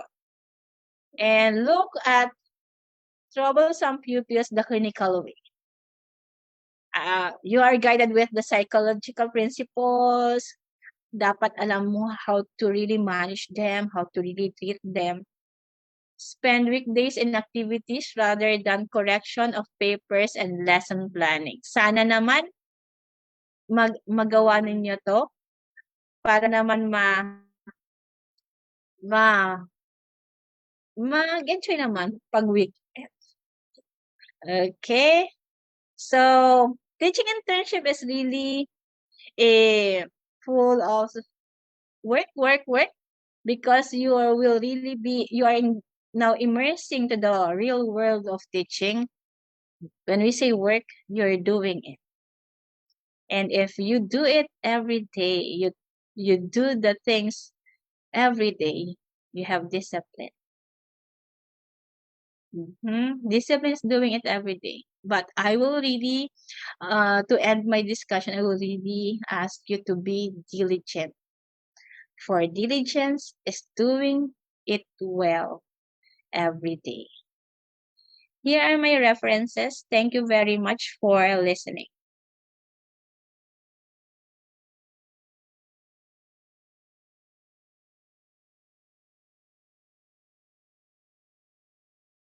Okay, thank you very much, Professor Arena. I think these students can now face and more than ready to surpass any challenges that may be faced during their internship. Once again, we now come to our question and answer session. May I again invite those who have questions to type them in our Zoom chat box or comment on our Facebook Live. You may address your questions to Professor Orozco or Professor Arena.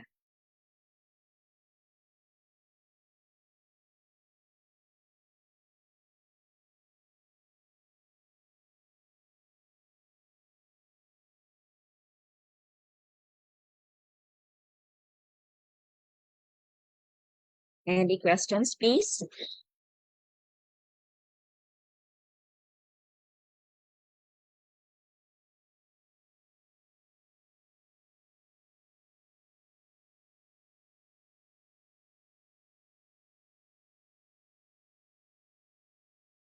Please feel free to type in your questions in the chat box.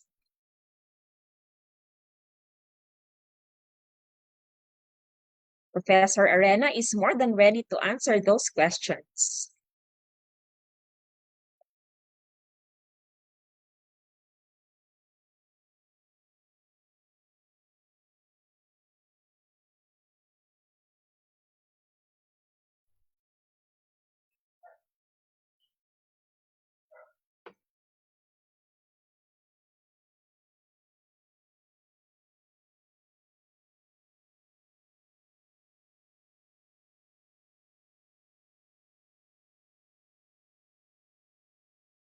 Okay, I am inviting also those in Facebook Live to also ask questions and type in the comment section in Facebook.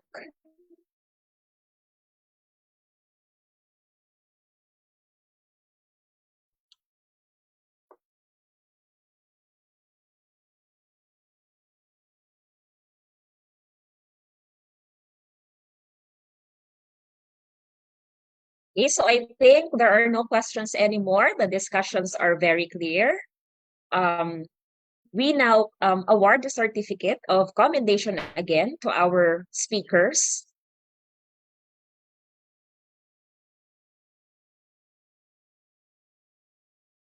Okay. So we start with the certificate of commendation is hereby presented to Dr. Sherry M. Orozco for sharing her invaluable insights as resource speaker during a webinar for student interns held on January 25, 2023 via Zoom and FB Live, given this 25th day of January at BU College of Education, Daraga Albay, signed Dr. Marcia Corazon P. Rico, the leader of Project Ripples, Professor Rafael B. Buenia, the VC Extension Coordinator, the Dean of the College of Education, Dr. Lorna Eminia, and Sir Jobert of Rasho, the President of ALCU 5. The same certificate will be awarded to Professor Annabel A. Arena. Thank you very much, Dr. Orozco and Professor Arena. Okay po, so at this moment, we can now have our lunch break. And please be on board at exactly 12:50 p.m. Happy lunchtime, everyone. Happy lunchtime. See you this afternoon.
Sumasayaw ang langit, kaya aming dahilan upang mag-iwang tayo ay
walang susuko.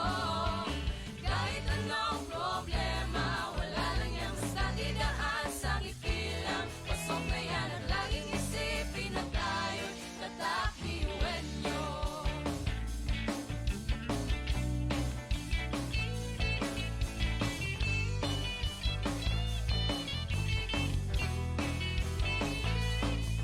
Ngunit kahit di mabuti ang kinasa sa lakan mga balakid sa daan parang hindi malagpasan. Tumingala, sa bituin ng karunungan pag sinabing biyuan nyo hindi yan uurungan. Dugo kasun, ating tinataglay, ilabas mo sa baon, tanong kong ibinigay sa tinadya sa mga. Kumbaga, iba ka sa kanila kundi kanino ang patuloy niyan kanta.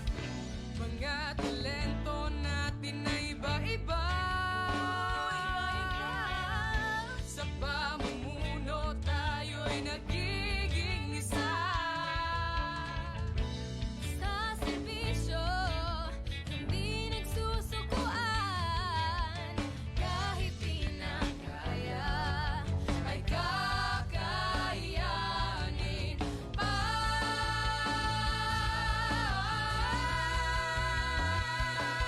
Tumayong umundak, sumayaw tayong biyuhan nyo. Sama-sama tayo, tunay na naganda ang taglay ng ating mga puso. Walang susuko, kahit anong problema, wala lang yan basta tidaan sa ngiti lang. Pasok na yan at laging isipin na tayo'y tatakmayong umundak, sumayaw tayo biyuhan nyo. Sama-sama tayo, tunay na naganda ang taglay ng ating mga puso. Walang susuko, kahit anong problema, wala lang yan basta tidaan sa ngiti lang. Pasok na yan at laging isipin na tayo'y tatakbiwenyo. Oh, oh, tatakbiwenyo.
pa ay tumayo, butin mo ang pangarap na buong buo. Kung sa tingin mo kayo nawawala ng pag-asa, di ka nag-iisa sa hamon at problema. Kahit na magkakapareho may pagkakaiba, ngunit ang pinagkaiba sa di ng pagkakaisa. Sulong lang, sabay-sabay sa bundok na matarik, parang sugat na ka na maapakan ng tinig. Diretso lang, kahit gano'ng kalupit, hindi ikot ang segundo sa relo ng pabalik. Tumingin ka sa liwanag na sa'yo'y papalapit, makinig ka sa katotohanan na aming sinasabit. Madadapa ka minsan, kakayanin mo pa rin dahil ang pusong biyuin nyo sa data mo sa lilim.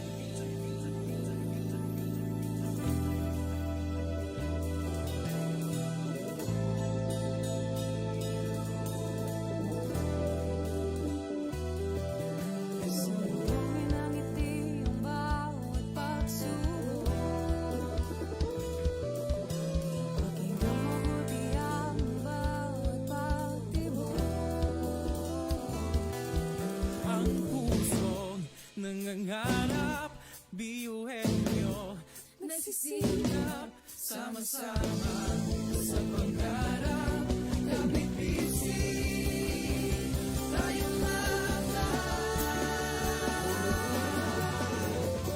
Kakaibang gawin sa ating pati-hati, subalit sa huli nawawaging balik. Marahil ay iba't iba ang kulay kinasasalita, subalit sa huli manlalaging ang pusong biyuhin nyo. Pusong biyuhin nyo. Pusong biyuhin nyo. Pusong biyuhin nyo. Pusong biyuhin nyo.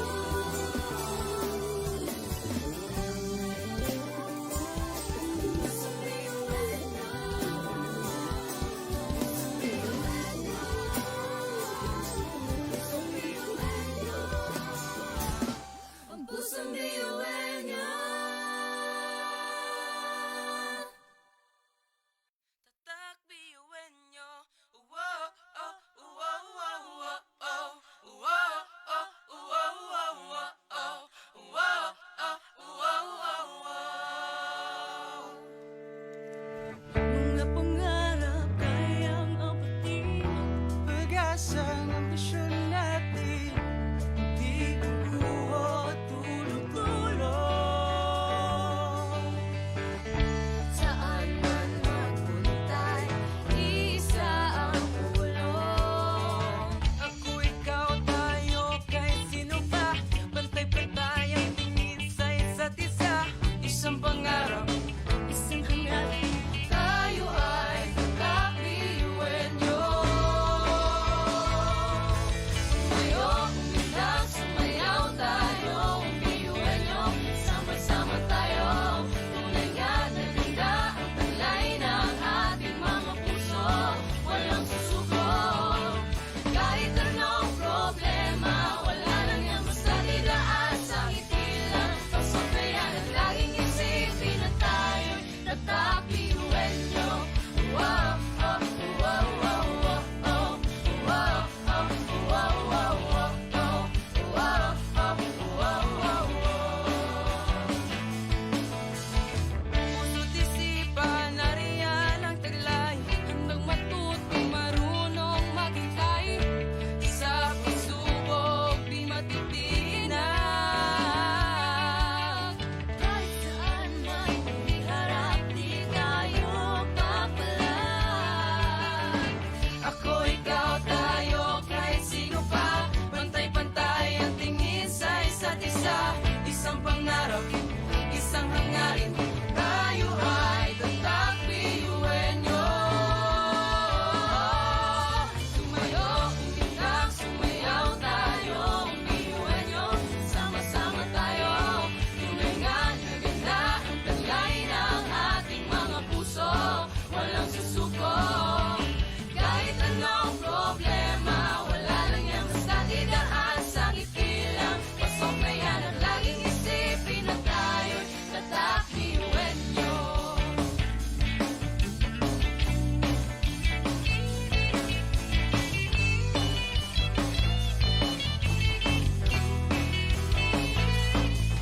Ngunit kahit di mabuti ang kinasasagdakan, mga balakid sa daan parang hindi malagpasan. Tumingala, sa bituin ng karunungan, pag sinabing biyuhan nyo, hindi yan uurungan. Tugo kasun, ating tinatay taglay, ilabas mo sa baon, talent kong ibinigay sa atin ng Diyos Ama. Kumbaga, iba ka sa kanila, kundi kanino, patuloy niyan, kanta. Mga talento natin na iba-iba, sa pamumuno tayo'y nagiging isa. Sa serbisyo, hindi nagsusukuan. Kahit di na kaya, ay kakayanin pa.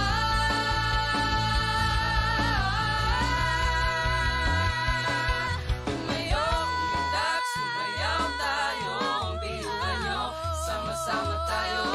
Tunay na naganda ang taglay ng ating mga puso, walang susuko. Kahit anong problema, wala lang yan, basta tinaas ang ipila. Pasok na yan at laging isipin na tayo'y tatak. Ngayon, umundak, sumayaw tayo, biyuhan nyo, sama-sama tayo. Tunay na naganda ang taglay ng ating mga puso, walang susuko. Kahit anong problema, wala lang yan, basta tinaas ang ipila. Pasok na yan at laging isipin na tayo'y tatak. Biyuhan nyo, tatak. Biyuhan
Sumasayaw ang langit, habang lupa'y umaawi. Hey, yeah, yeah, yeah, yeah, yeah, yeah. Sumasayaw ang langit, habang lupa'y umaawi.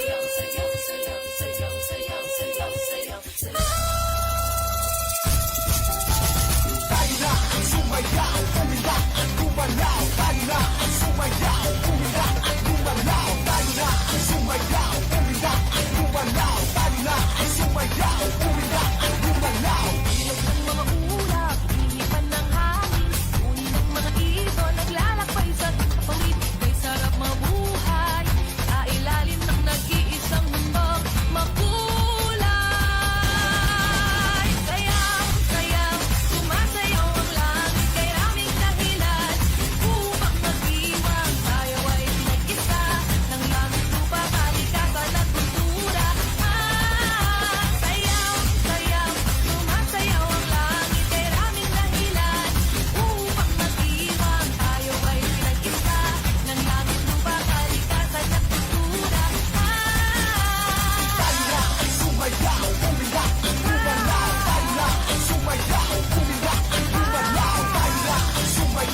ng mga balakid sa daan parang hindi malagpasan. Tumingala, sa bituin ng karunungan pag sinabing biyuan nyo hindi yan uurungan. Dugo kasun, ating tinataglay, ilakas mo sa baon, talentong ibinigay sa tinadya sa mga. Kumbaga, iba ka sa kanila kundi kanino patuloy niyan kanta. Mga talento natin na iba-iba. Sa pamumuno tayo'y nagiging isa. Sa serbisyo, hindi nagsusukuan. Kahit di na kaya, ay kakayanin pa.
pa ito may abutin mo ang pangarap na buong buo. Kung sa tingin mo kinawawala ng pag-asa, di ka nag-iisa sa hamon ng problema. Kahit na magkakapareho may pagkakaiba, ngunit ang pinagkaiba sa di na pagkakaisa.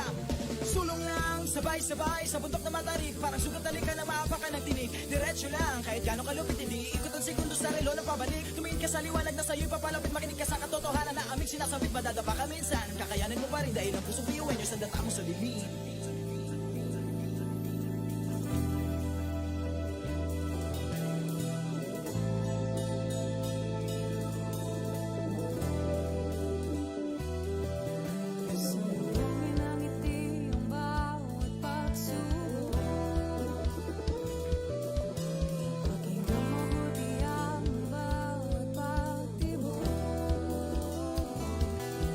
Ang pusong nangangarap, biyuhin nyo, nasisikap, sama-sama sa pangarap, kapit-bisig, tayong Kakaibang gawin sa ating pati-hati, subalit sa muling nawawagi pa rin. Marahil ay iba't iba ang kulay kilos sa salita, subalit sa muling nananalangin. Ang pusong biyuhin nyo, pusong biyuhin nyo, pusong biyuhin nyo,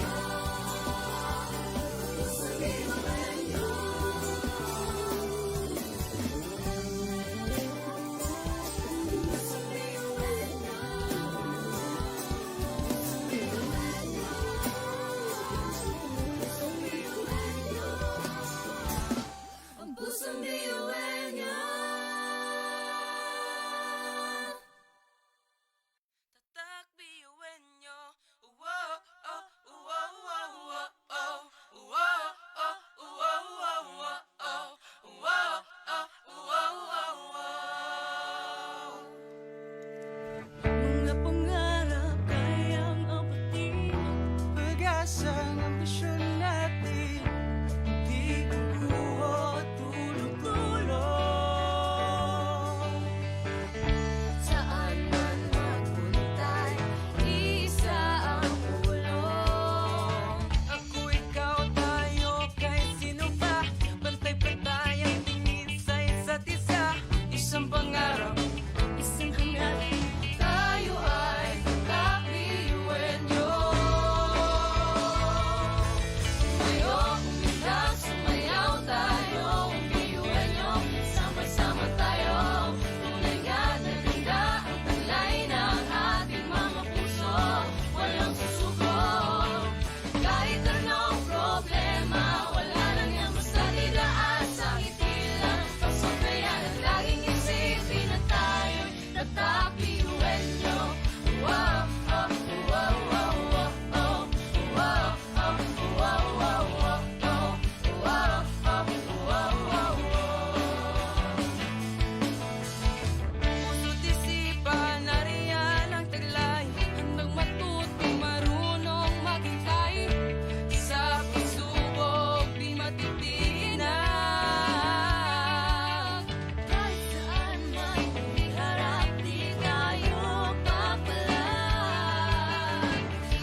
Kumbaga, iba ka sa kanila kung di ka nang mapatuloy niyan. Kanta. Mga talento natin na iba-iba. Sa pamumuno tayo'y nagiging isa. Sa serbisyo, hindi nagsusukuan. Kahit di na kaya, ay kakayanin pa.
sa baon, talent kong ibinigay sa atin ng Diyos Ama. Kumbaga, iba ka sa kanila, kundi kanino patuloy niyan ganda.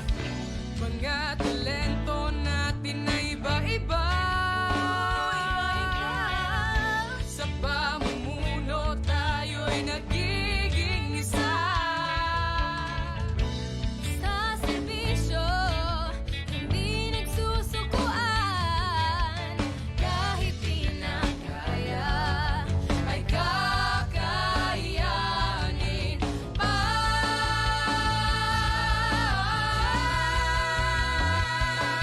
Tumayo, umundak, sumayaw tayo. Biyuhan nyo, sama-sama tayo.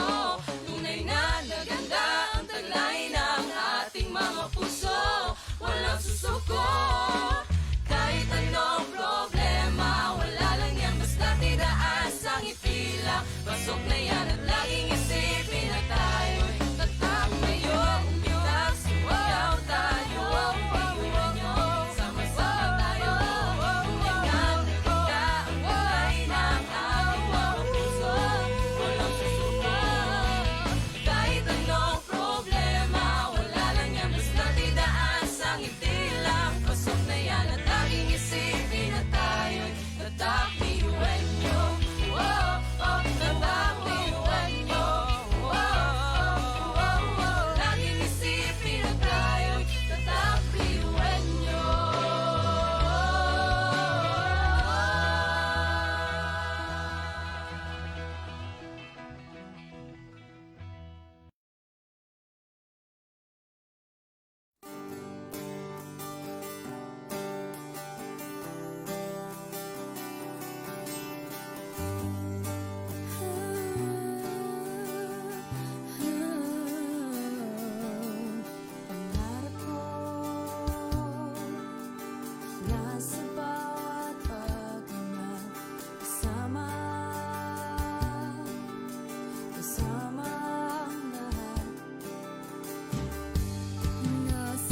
pagkabigo. Tibayan ng loob sa bawat pagtawa ay tumayo. Butin mo ang pangarap na buong buo. Kung sa tingin mo kinawawala ng pag-asa, di ka nag-iisa sa hamon ng problema. Kahit na magkakapareho may pagkakaiba, ngunit ang pinagkaiba sa di ng pagkakaisa.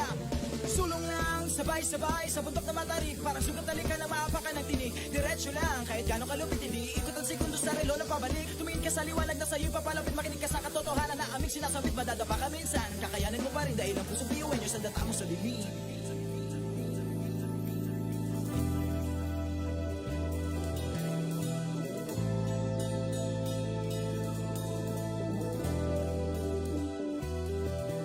Sumuhin ang ngiti ang bawat pagsubok. Pakinggang mabuti ang bawat pagtibok. Ang pusong nangangarap, biyuhin nyo, nagsisikap, sama-sama sa pangarap.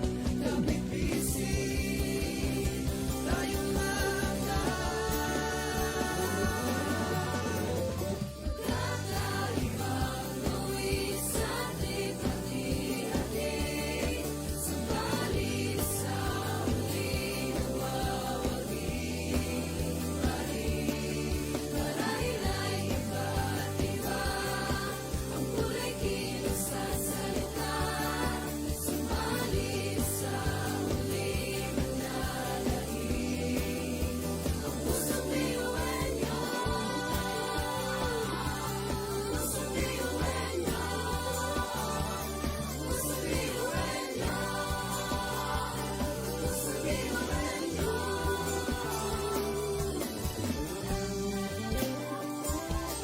Pusong biyuhin nyo. Pusong biyuhin nyo. Ang pusong biyuhin nyo. tatak biyuhin nyo. Wow, oh, wow, wow, wow, oh. Wow, oh, wow, wow, wow, oh. Wow, oh, wow, wow, wow. Mga pangarap kayang abutin, pag-asa ng ambisyon natin. Di kukuha tulog-tulog. Saan man magpuntay, isa ang ulo. Ako, ikaw, tayo, kahit sino pa. Pantay-pantay ang tingin sa isa't isa.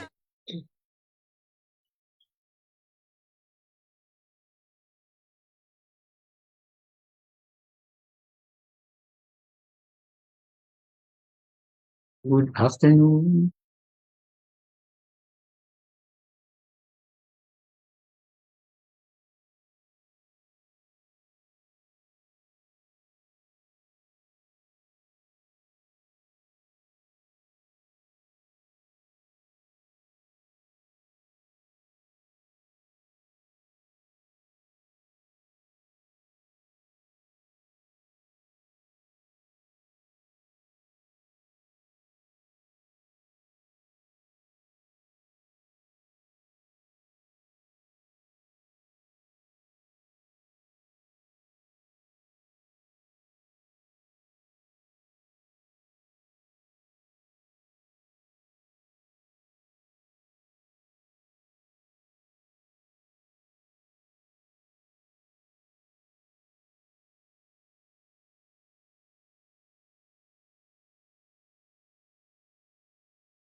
Recording stopped.